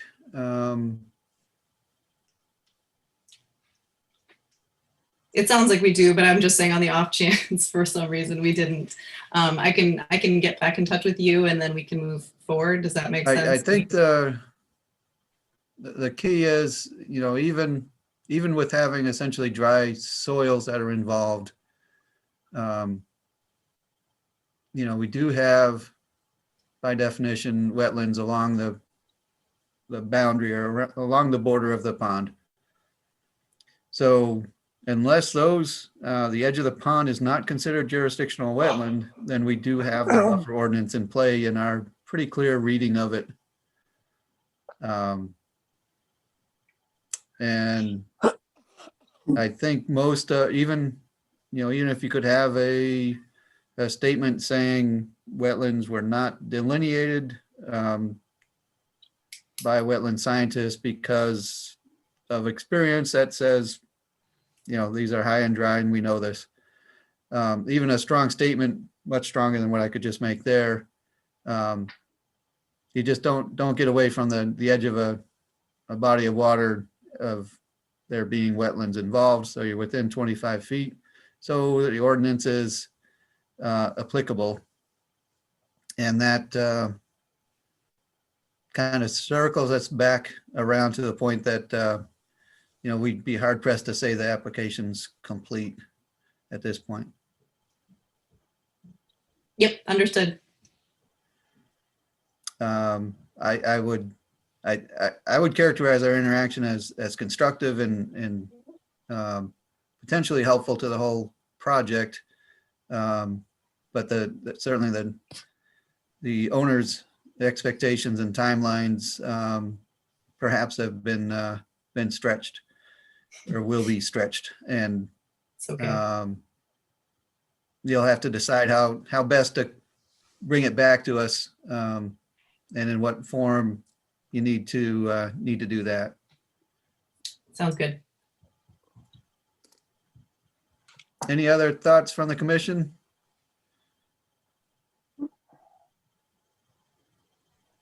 And anything else, Brittany, for us to consider? I don't think so. No, I actually appreciate your help, and we'll look into this and hopefully get something nailed down at some point this summer. Yep, and on all these, there's a lot of, all these applications, a lot of crossing the Ts and dotting the Is, and that is something that we have invariably pour over before we sign, and trust that however you approach it next, you'll pour over that, and whatever needs to be initialized will be initialized, and we can do our part.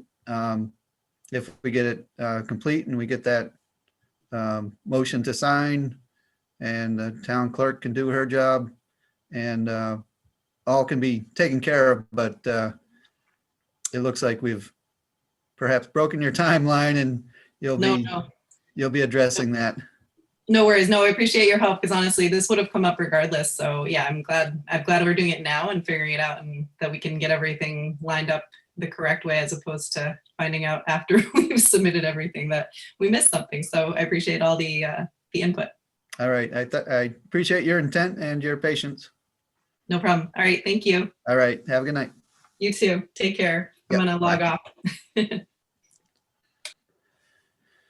All right. We've had some good work here tonight, commissioners. Thank you for that. I think I'll move along to, not strictly back to the agenda at this point, but just wanted to address the presence and extend a welcome to Mark Phillips, who's met with us at various times as a representative of interests in town.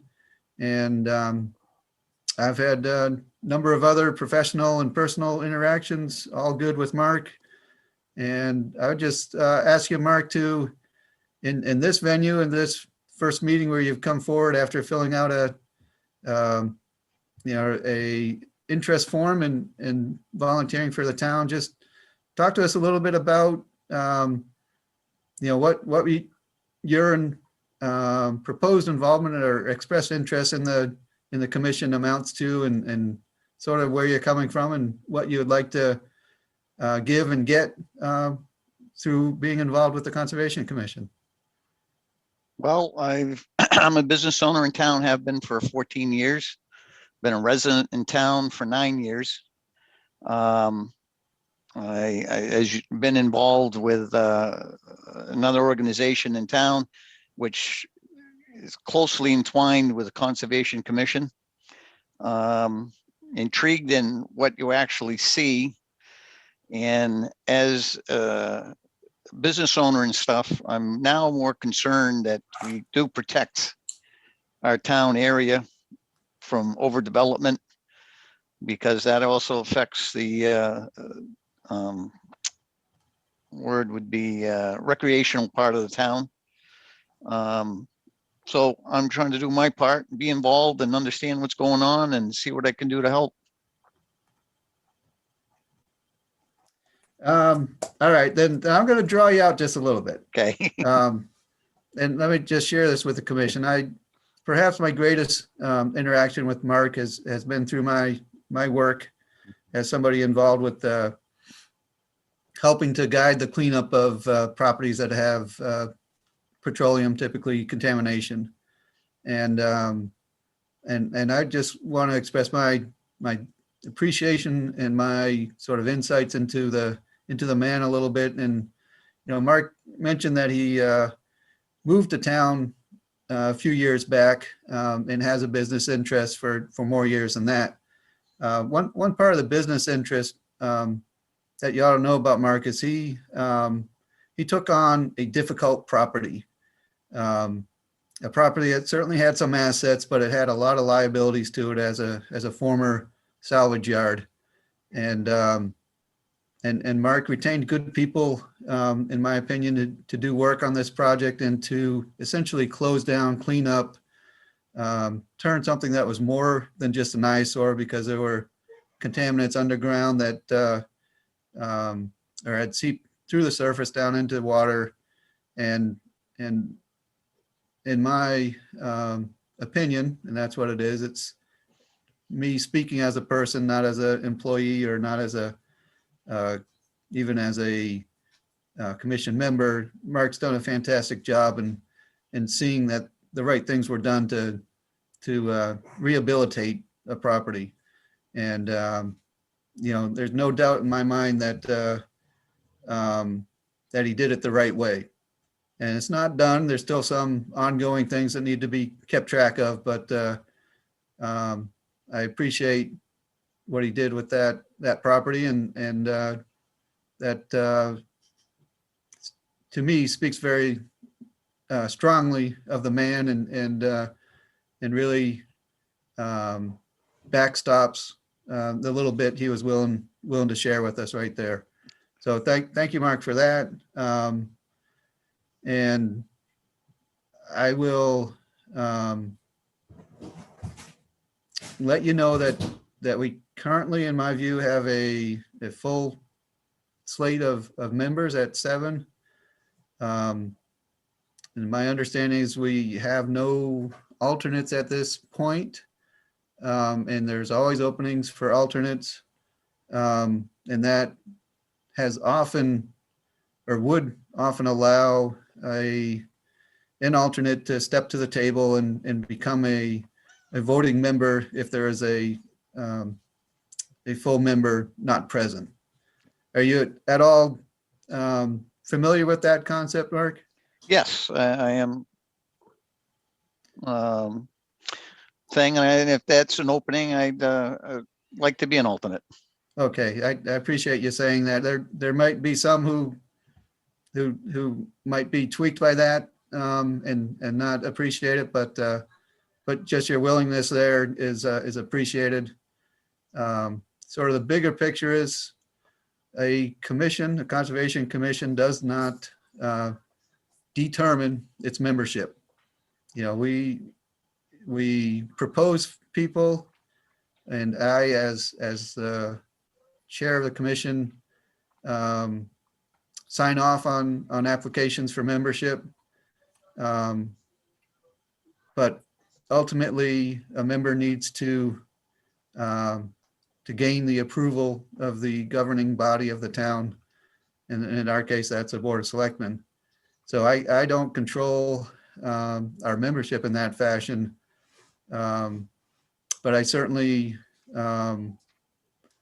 would, with what I know right now, I would not hesitate to recommend Mark as a conservation commission member. So I'm not sure what the future holds. And part of where we go from here with your membership, Mark, is dependent upon how the Board of Selectmen handles an expiring member. And Lori's membership expires in a few days. Lori's been a good, valued member of the commission. I've found her to be respectful of the commission as well as demanding, and there's nothing wrong with being demanding. There certainly have been different personalities and characters and backgrounds and professions and interests on the commission during my involvement, and I would not seek a membership that is a mirror on myself. So I will be recommending and have recommended Lori for reappointment to the commission. And I am not sure just what the outcome is or might be when that is brought up again for consideration by the Board of Selectmen, presuming that it would be considered, or at least be on the agenda. And with that, as a sort of keeper of the agenda, Naomi, is Lori's application for membership renewal on the agenda for the next Board of Selectmen meeting? I'm setting the agenda tomorrow, but that was the plan. Okay. And I said it with the chairman. of the board, yep. Yep, yep. And I And I would would like to. I would put both of them if it's successful, you know what I mean? Sure, absolutely. I don't even know, I guess, trying to think whether we've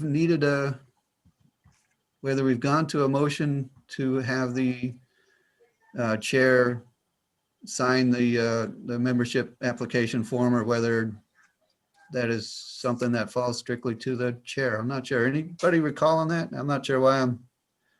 I think just Andy, because of what the nature of the business that you're in, I believe that you did with Ray, you just made a motion to recommend his membership, and then there's no signature on Ray's application either. It was just a motion because we were The motion that half was, remote that night, and he stood at the podium, and half was remote and half was in the room. okay. Okay, yeah, I know we've all adjusted and sometimes suffered for the blend of remote and the going remote and the trying to figure out, literally where we stand. So I would certainly entertain a motion, and before a motion, or maybe after, we could, anybody else in the meeting could certainly present opinions and thoughts on the questions of membership. But we will go with I will request a motion regarding Mark's application for membership. And I guess one thing I did want to mention, in completing a thought before I perhaps lose it, is, my intention is to attend the next Board of Selectmen meeting and again, express my interest in our current member, Lori Davis's reappointment. Any other thoughts from commission members on the general concerns about membership, or specifically Mark Phillips' application to join us? Hey, Mark, this is Mike. I was just wondering what your thoughts were. You sat in on this meeting here.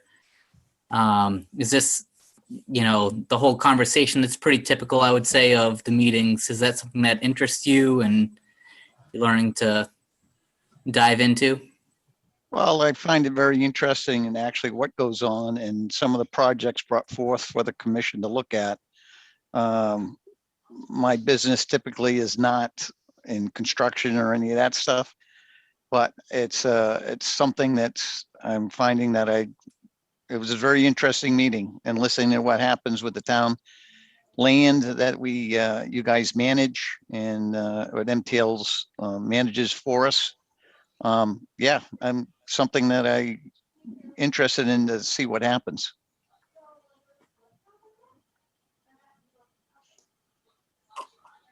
That all set, Mike? Yeah, thank you, sir. Okay.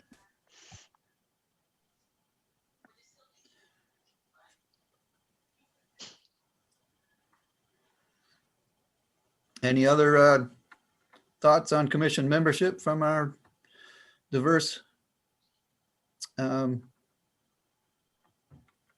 members, current members, and your different perspectives, different involvements, different backgrounds?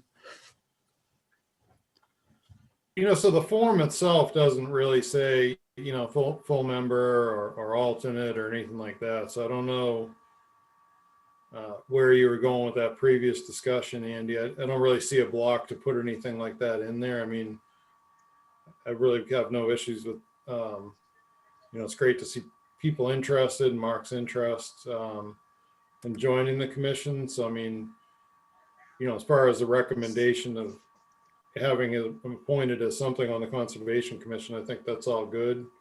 I just don't know how that plays into, it just doesn't have a block there that says alternate or full member or anything. So I think I guess, your recommendation to the Board of Selectmen and that follow-on discussion. I mean, the typical practice has been, it's almost, it's my entire time, it's been a given anybody on the commission that is looking to, continue their volunteering, it seemed like they're automatically reappointed. But I think as far as signature on this form, that doesn't really have an impact one way or the other. I thought I recollected a place on the form where it indicated, willingness at least to serve as an alternate. Guess not. I don't see it. No, I don't either.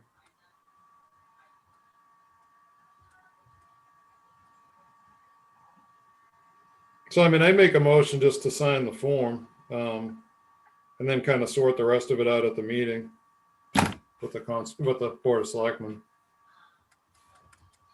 Steve, would you happen to know how the alternate that's listed on our cover page came to be?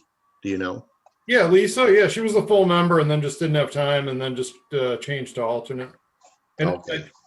I don't know if she renewed or not. Naomi was, I don't know if she should still be on there. Naomi, do you know?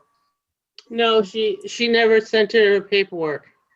Yeah, so we need to pull her off there, I Yeah, think. Isn't yeah. she up now after this meeting? Yes, after this meeting, she'll be pulled off, yes. Yeah. Yep. All right, so we have a motion to recommend the chair sign the application form for Mark. Do we have a second on that motion?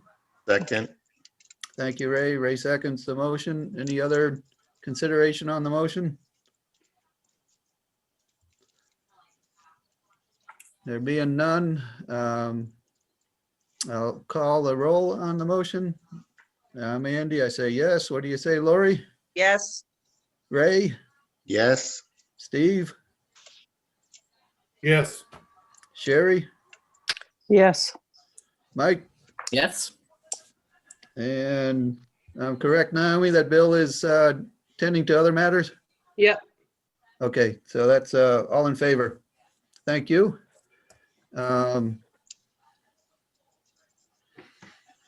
will sign that and get it over to Naomi.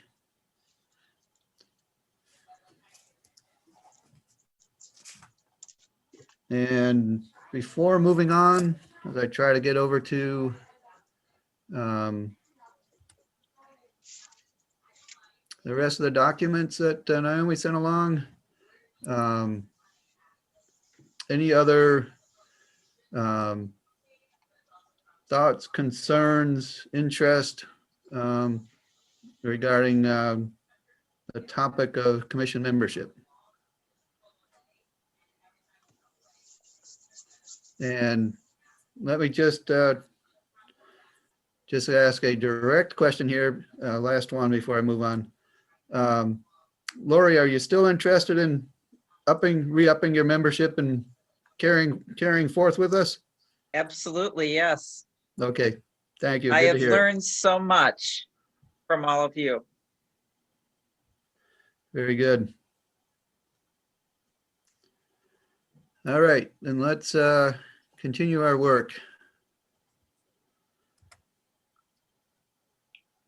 We have draft minutes from February and March.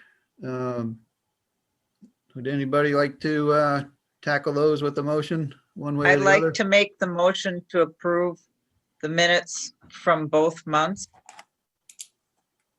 February and March.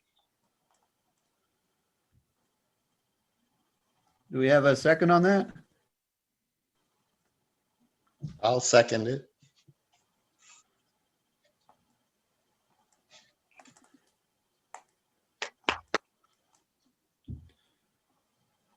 Any other comments? Anybody find something that needs to be corrected or adjusted or anything like that?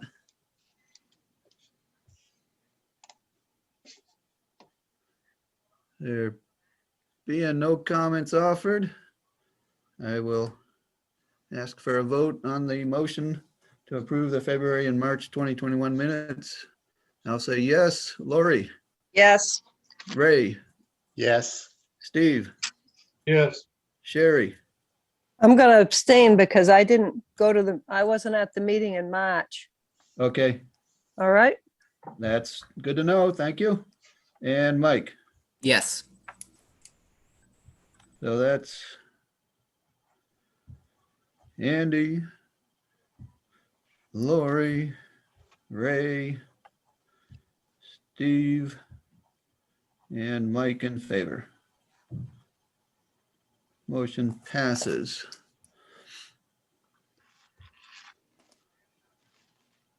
Working through other items on the agenda, and thank you, Naomi, for putting that together for us. All set with Jeremy, with Mark.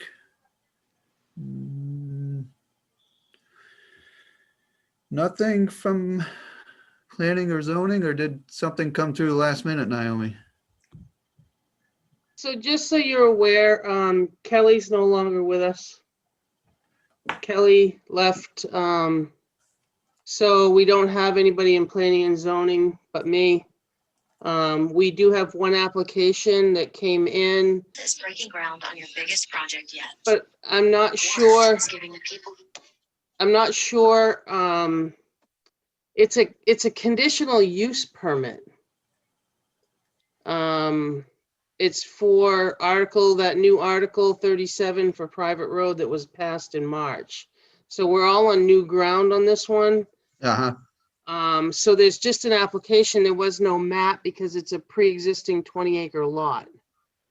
And they're looking to achieve a conditional use, and then they still have to go back to the zoning board for 2 variances, one building on 1711 for a private road, and then 1821 for no frontage on a class 5 road. So this is new territory for us. They have to obtain a conditional use permit first and then go on to the zoning board. But it was a lot that was created off of Bart Clough back in the late 80s. There's 3 of them, 20-acre lots that share a driveway. So if you remember, Article 37 was created this year and passed at town meeting, that allows I guess it's the right by conditional use to build on like these old private roads that were there.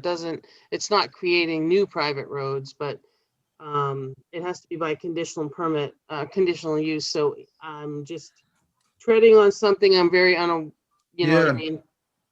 Yeah, So that's the only thing they have. They actually have a continued one on the agenda if you looked at it, and that only was continued because it was done way back in December, but I got an email from Dan Higginson that he's pulling the plug on it, so that's not going to go anywhere, and that was for Frank Burrell on Rockland, that continued to April, so that's on there, and then this new conditional use permit. But like I said, there's no map. It's just a bunch of Okay. questions on a form. It sounds like we don't even know what the role for the commission is, if any, on that. Yeah, well, this is going to be new to us, so we had to kind of have Laura, because they tried to go to zoning first. And she said that you had to get the conditional use first before going to zoning. So he got continued to May, and he's headed to the planning board for conditional on the 22nd, conditional use. So there are no plans. This is like new charted waters. Yeah. No pun intended. So do we maybe see something on our May meeting before that, or do you think maybe not? You may. I don't remember the deadline. I'm just, like I said, just trying to wrap my head around everybody's deadlines. Yeah.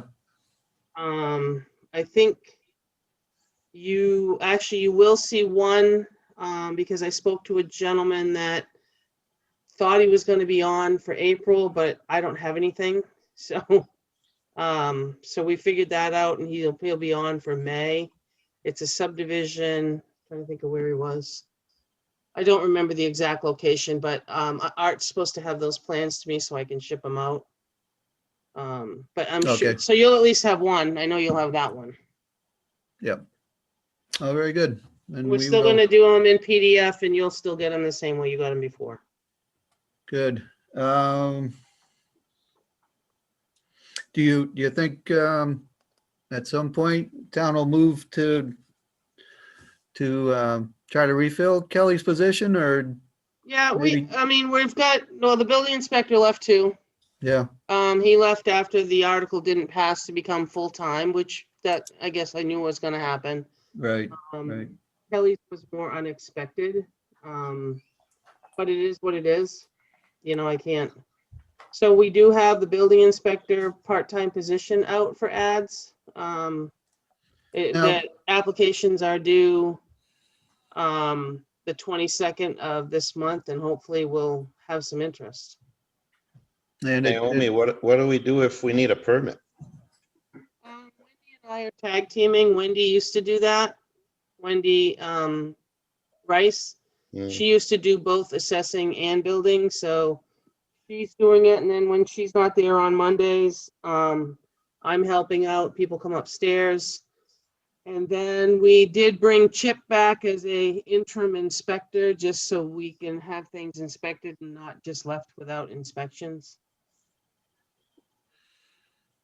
And do I recall that Chip made a full-time job out of it by the part-time inspector as well as part-time land use coordinator? Yeah, it was. So what we did is we sat down and figured out what we needed to do, because land use with planning and zoning had taken off. And Yeah, so we reorganized and made the land use full-time and did a part-time inspector, kind of swapped roles a little bit. And we had the financial ability to do that. And we'll stay that way probably. uh-huh. But I'm not sure, you know what I mean? It's only been a Yep. week, so I don't know. I got you. Yeah. A lot of uncertainty. I appreciate Yeah. you. So just to Um, let you know, Andy, May 7th is the deadline for planning board, so we still got some time. You may get another application or two. Sure. Okay, And it's May 27th would be their meeting, so I'll flip to you anything that I have, because if I look at the calendar, I think your next meeting would be May 12th, May 12th. So we could flip the 7th as a deadline. So anything we get, we could flip to you for your meeting, because then the planning board meeting's not until May 27th. yeah, that generally works out pretty well for us. Okay. Yep, next meeting, May 12th. And what else do we have? Oh, yes. How can we, I guess we don't need to do anything regarding boat ramp repairs, Chase Park. but Well, that's- I that's guess, an Andy, if FYI. you don't have a minute, well, it's not really FYI. What we've done is I've been back and forth with DES, because if anybody's tried to use the boat ramp is in absolutely horrible shape. So I spoke to a gentleman at DES, and I thought I would need a shoreland by notification, but I got sent back and said, no, it's a wetlands by notification. So I filled out the form that I sent you, and it's for just the end of it. And I was honestly surprised to learn, and I have it in writing from them, that you can replace in kind, so you can do it with asphalt, Right, which I was surprised with. What it is, as you're aware, so the wetlands permit by notification is you send in the application, and then in 10 days, I guess no news is good news. Yep. And what we were trying to do by doing the shoreland permit by notification was to get it started, because the water's gonna start to come back up in May. So whether we have to do the repair or we close the boat ramp, which is gonna be hugely upsetting to a very lot of people. yeah, that would just roil the plans for the place for sure. Right, and that's not what we're looking at doing, and so I don't want to say wasted a little bit of time, but the time frame would still work. It does have a spot on there, which is why I sent it to you, for section 11 on page 6 has a conservation sign. And then it has a mooring sign, and the selectmen have authorized me to sign the first one, which I did and sent it off, the one that was incorrect. We do have the check cut for the $400 because we sent it with the first application. Because it's a $400 application fee. And it's allowed as one of the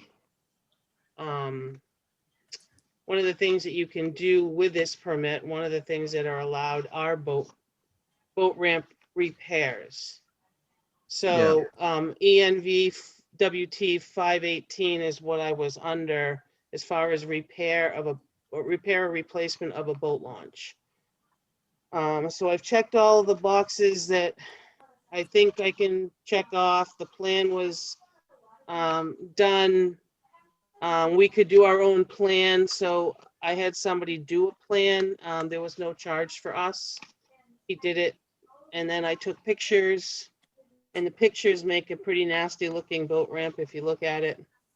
Yeah, I was down there a couple weeks ago. It's Yeah. broken up. Yeah. So I mean, it's more, I wanted you to know what was going on, but more, I believe I need a signature Yeah, I just noticed that. Yeah. from you guys. I need To, somebody. yeah, to try to stay in that 10-day window. Right, because if I can get this out the door, I'm hoping to, and I don't know how you feel. I know Bill stepped off the meeting because he's doing something. But if I can catch up with somebody, or if you would let him sign it with your authorization, I can get it out the door with the $400. And then the earliest we could do anything would be April 26th or 27th, which is really, really tight to stay out of the water. Presuming the 10-day. Well, that's exactly what I'm saying. Yeah, I know. Yeah, there's no buffer there. Yeah. There's little to no buffer, right? Yeah. Hey, Andy. Go ahead, Steve. Yeah, for the same reasons we couldn't apply, do that last permit, that it's supposed to have the natural heritage data check attached. It's not there. It also, on this notification, it says the plans, and, I got called by, I guess Lisa must be on the, Parks and Rec. yeah. I mean, He's the she's kinda- director for Parks and Rec, yep. Yeah, I mean, I forwarded her, really the correct thing to do, I know this would be painful, would be to, I understand what you're trying to do here is just, fix what's there, but really the correct thing to do nowadays is to put in those precast concrete pads, and, they'll last a lot longer, because you can see in your pictures what you get in there is you're probably getting some people, some hole shots probably, loading or probably doing some of that. And then some of that's probably wave action that caused that erosion in that pavement. And I just hate to see a lot of pavement end up in the lake. But if you look at most like modern, recently installed boat launches, they all have that precast concrete that's laid in there, which you could probably do that pretty much anytime. It's not really an issue like trying to pave what the water down would be. But I do think. Yeah, and so Steve, they looked at those, or we've talked about those, and we talked to a Genesis Concrete, I think they're in Sanford, Maine. They do make, I think what you're talking about, those pieces of cement, and they have the ridges kind of. But on default, this is coming out of Parks and Rec's budget, and they understand that, you know what I mean, and so do I, that if we can't at least try a fix, the opportunity is to close the boat ramp. You know what I'm saying? And we understand, and so do they, that they need a full redone boat ramp, but that doesn't allow for time right now. That's just where we are. I hear you though. I know exactly what you're talking about. So what about the data check, Naomi? Did that get accomplished? Because it's an incomplete application without it. Yeah, well, I have to call someone because no matter, even if I checked on the shore, it said I needed to go to them. And I've done applications before down there that we've never had to go there when we cleaned the glass off the beach. Yeah. So even if I checked on the shore, and did their little factual data check, it still shows that they're species. Yeah, You so know? it takes it out of there. Yeah, yeah. But did you do the data check where it printed out the form? Yeah, I already filled out the form. Oh, yeah, I mean, it's not attached, the data check. No, it's not attached because I have to, I'm supposed to send or get online and do $25 to them. Yeah, right. I know, But I also wanted to ask them, because like I said, I'm sure we do have some species in there, but I just didn't, I'm just not sure. Because I check on the shoreline and it still said I needed something. Yeah, I But don't think there's any endangered species there that I'm aware of. I've never heard of anything. I mean, you might get an occasional like piebald grebe or an eagle or something, but nothing that I don't think that's really gonna trip the threatened or endangered I filled it out. I requirement. have a file number, and if you look on the line, online, I do have one. It's just incomplete because I have to give them $25. Yeah, so what I'm saying is in good conscience, we really can't sign it till that's done. Well, then we're gonna have to close the ramp then. There's not much we can do about it. I I'm gotta- not saying, we'll have to do something and it's not, they're gonna put the boards back in May 1st, so the water's gonna be back there and we can't do it. Yeah. I got an idea / question. I don't know if anyway, if Yeah, you no, go and in, it's everybody's timing, I understand. there's a way you can do this with the water up all the way.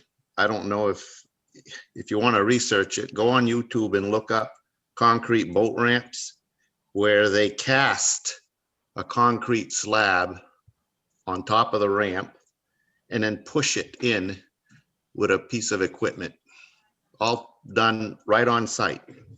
So rather than tear up that asphalt and try to put new asphalt, theoretically, you could leave that alone, exactly what's there, not disturb it. Okay. Pour like an 8-inch thick reinforced concrete slab outside of the water, just on the water's edge, and then just push that whole assembly in one piece far enough into the water that you want to go. I don't know what that would be involving permits and whatnot, but it would give you the concrete ramp. It would probably be fairly cheap to do, Mhm. and it would be done.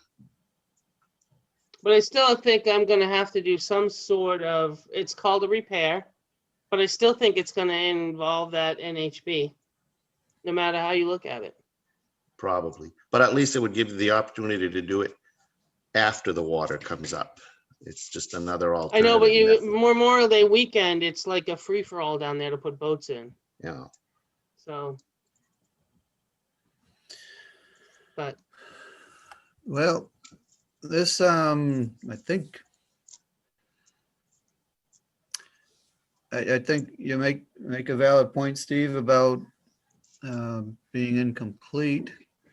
But I think that noted point of incompleteness can be remedied probably within 24 hours.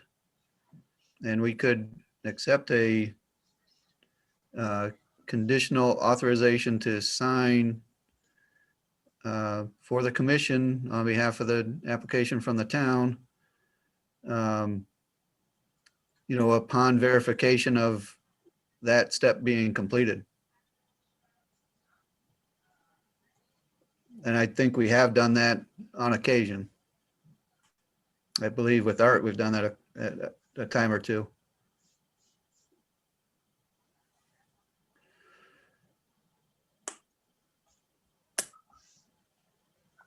So I would be willing to entertain a motion if anybody wants to make a motion along that line.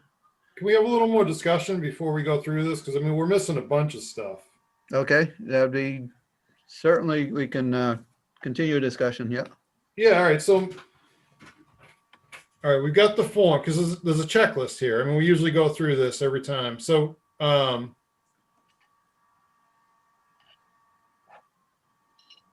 we have to make sure, let's see, that, assuming this is exempt from a wetlands delineation, I don't see the USGS map, unless we're counting that other map.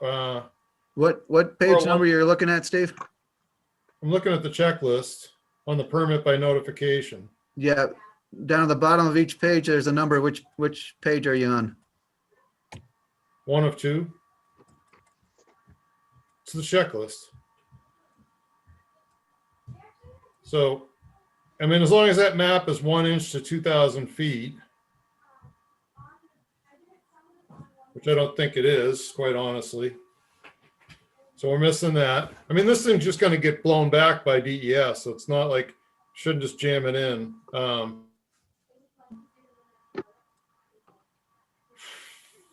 So we're missing the written documentation. You know, we don't know what's going on with the Heritage Bureau or Fish and Game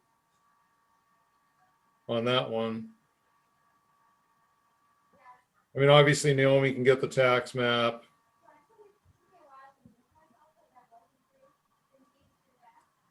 Got the photographs.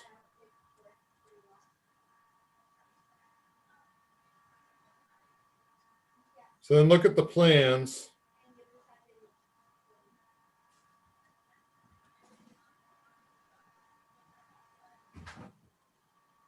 You don't know that we're following all that.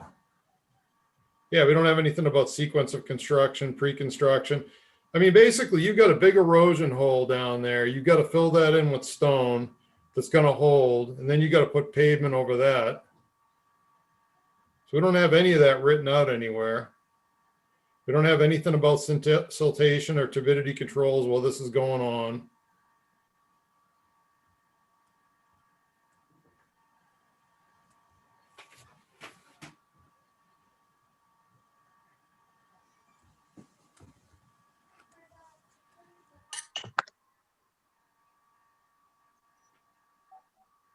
I mean, this project to me is big enough where it should be handled by a professionals, you know, someone like Meridian or something to come up with a plan and then have construction oversight and do it. It just seems like unfortunately, we're in a bad situation. We're trying to hammer through a fix.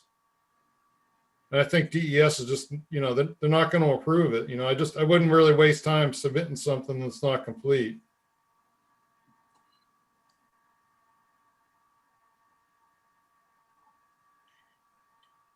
Well, it sounds, I have to agree with Steve on this one because we have rules for a reason and there are requirements for all these things. And it's so that however you put this together, everybody's done it safely. And I understand people are going to be inconvenienced, but we've known about this boat ramp for more than a year. They've known they've had the issue, and it's important that we do it right. And we have to maintain our standards for us as well as expecting citizens to follow standards. and I'll play the other angle. There's a time when you need sutures and there's a time when you need a Band-Aid. Right. The Band-Aid still has a purpose.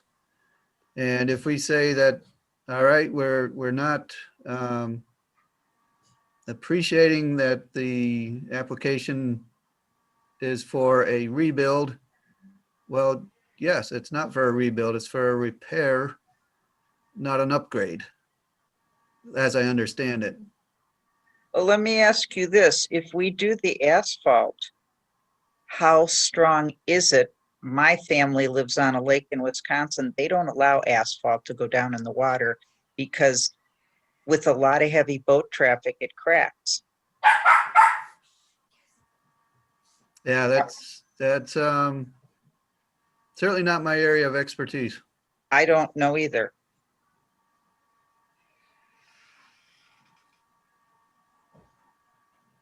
And I could say, sure, I don't like asphalt in the water, but I also know There's going to be a lot of unhappy people. well, no, I know asphalt's in the water, a lot of places around, close by. Right. And I know concrete, I know places where it's looked great for a season and then the next year it doesn't look so great and it's moved around. And I know I think GZA was involved with stabilizing shoreline with boulders at Chase Park and silt fencing and fabrics, geofabrics and the like, and it takes a beating and doesn't last forever. And it is a seasonal challenge to maintain, that's for sure. And I can appreciate that. Do we have any other lakes in town, or have we checked with surrounding towns to see what they do when they run into this kind of crunch situation?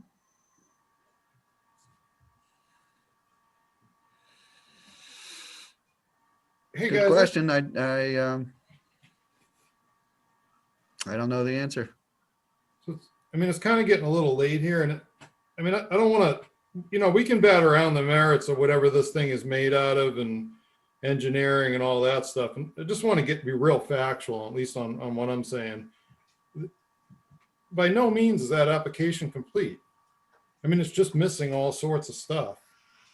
I just think, I don't feel good about a town forwarding an incomplete application. So, I mean, I think if we could get it complete and then send it in, even if we need to have a 10-minute meeting to sign it, but the stuff is just not here, If Tom Carr handed you this today, and you were paying Meridian and they said, here you go, here's this application, you'd kick this thing back so fast your head would spin.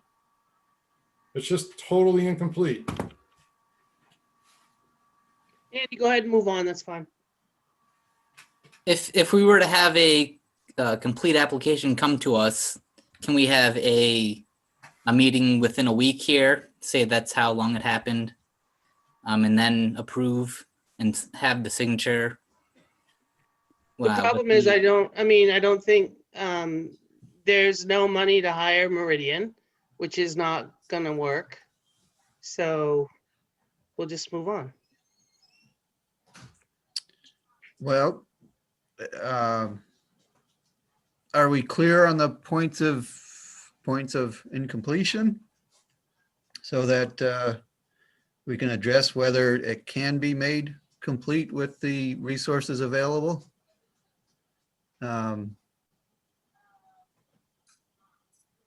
And if it can be made complete with the resources available within the timeline available, that puts us in a different place, different frame of mind than if it cannot.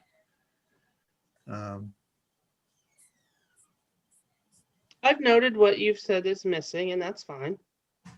But I Well, don't have the wherewithal to hire Meridian. So if that's what you're looking for, it's dead in the water now anyway. So. Well, And it I is don't late. think I that's mean- I don't think that's necessarily the case.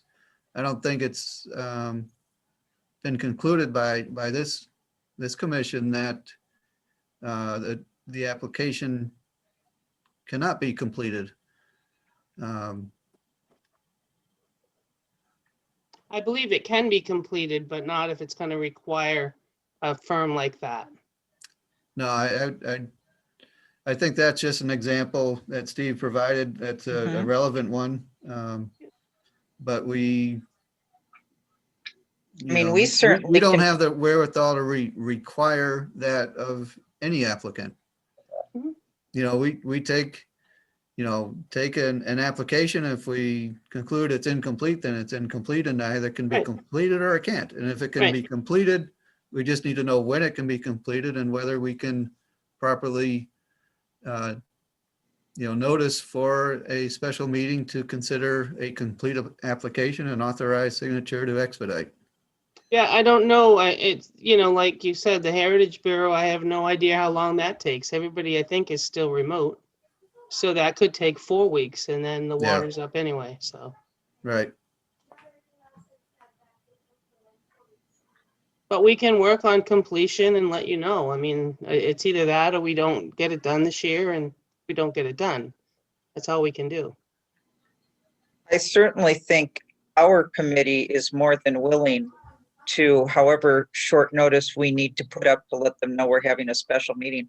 I think everybody here would be more than happy to do a short special meeting to get it approved if we can get enough information on it. Yeah, I heard that. Yeah, I understand that. All right. we can't use, Naomi, you can't use like the town engineer to, I mean, I don't understand how that person gets paid, but to do these, it looks like you need some sort of a design kind of for what you're doing there. And then the mapping part of it is I think it's a little off if I read this right. What we got for mapping. We can't get that firm to do it, or? Yeah, I mean, we probably could check with him, but I don't know that he's gonna drop stuff and do it for us right away. And then I don't know, he charges, obviously. So again, I'm not sure, Steve, if he's got someone that can do it and can do it now, or, I don't know that's his time frame either. Yeah. Is it something that can be completed by a layperson, or does it have to be? Is it something that requires a professional stamp? And I don't know the answer to that. Yeah, I don't either.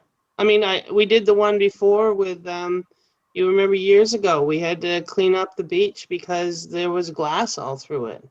And that was honestly, I completed that application and there wasn't a hitch. Right. So it's Yeah. checking the boxes and making the attachments.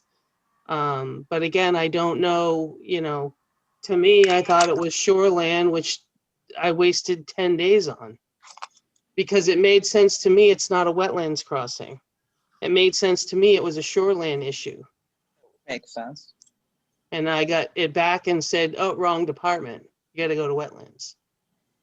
So this is where we are. But Yeah. you put the town behind the 8 ball. But I mean, I can work at it and let you know you need 24 hours. That's all I can do, Andy. No Yeah. need in prolonging the agony. Okay. Yeah.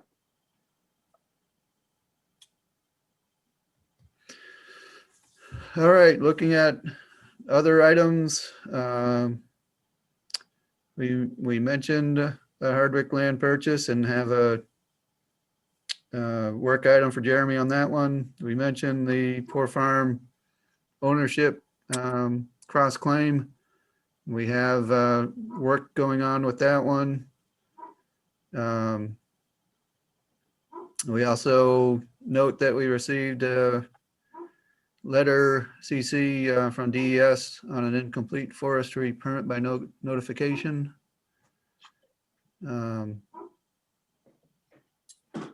Generally, those are no comment items.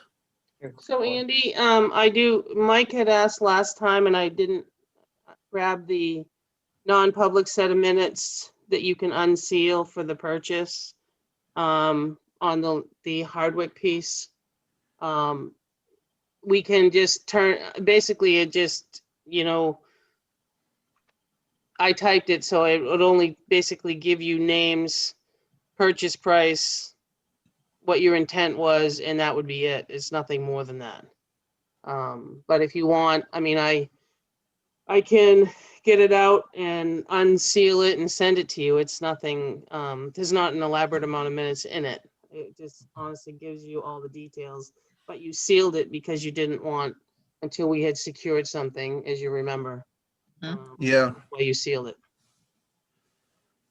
So if at this point, there's no reason to keep it sealed. No, you can unseal it and we can attach it to the set. It's very generic. I'll just warn you, it's got nothing more than names, map and lot numbers, locations, acreage, and the price. Yeah, and I don't think it needs to be anything else. Right, we've already batted it around through the, several sets of minutes here just lately. So we need a motion to unseal. How does that? Motion to unseal minutes regarding the purchase. It was back in December. Of the Hardwick property? Yes, it was your sealed minutes in December. So you're unsealing the non-public minutes. Unsealing your non-public for December's meeting? I recall it December. I think Mike had the same idea, but if you just said unseal your non-public minutes and make it part of this record, we could do that. That's Lori's motion, though. Yes. Right. Do I need to restate that? Uh, No, I don't think so. And did I hear Sherry second on that? Yes. Thank you, Sherry. Do I hear any further discussion on unsealing the property purchase minutes? There being none, I'll call the vote. Andy says yes. Lori, Yes. Ray, Yes. Steve, Yes. Sherry, Yes. Mike. Yes. That's all in favor. Motion passes.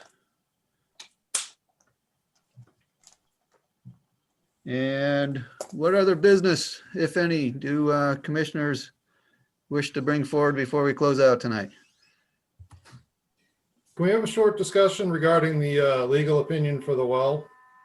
Yes, that would be good. So I'd like to, I mean, the long and short of it is Laura Spector Morgan has advised that that's inconsistent with the restrictions on the, on the deed for the conservation property. And so I'd like to suggest either you or me just send an email, kindly advising that guy, Chris, don't bother coming up with the information that I suggested he might want to have for a meeting, and just, we don't even really want to entertain a meeting because it's over. We're just not even going to consider it. Let me I would think agree with about- that, Steve. I would agree with that. Let me think about that for a second.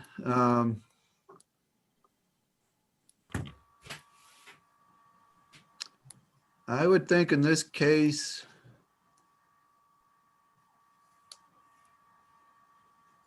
I would prefer you do that, Steve, as I work for the outfit that apparently put forward this proposal.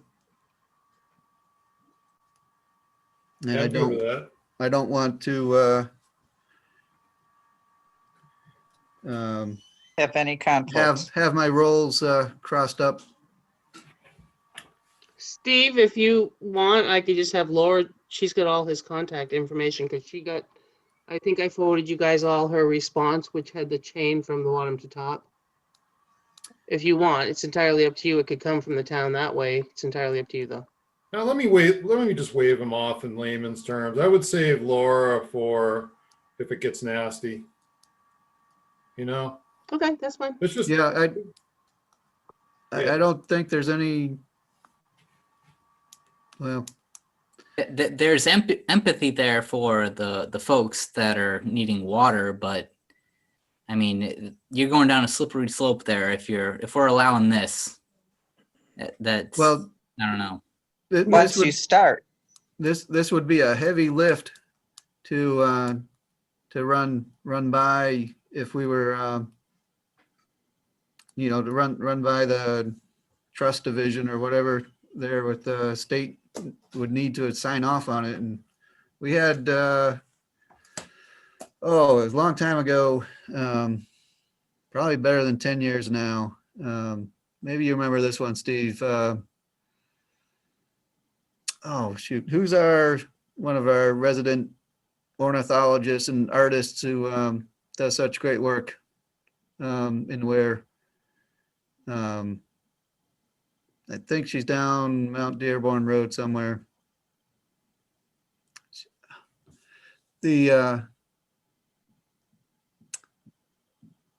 And she had worked basically for Department of Justice and said essentially, yes, there is one mechanism for changing an easement, and it is well nigh impossible to exercise it.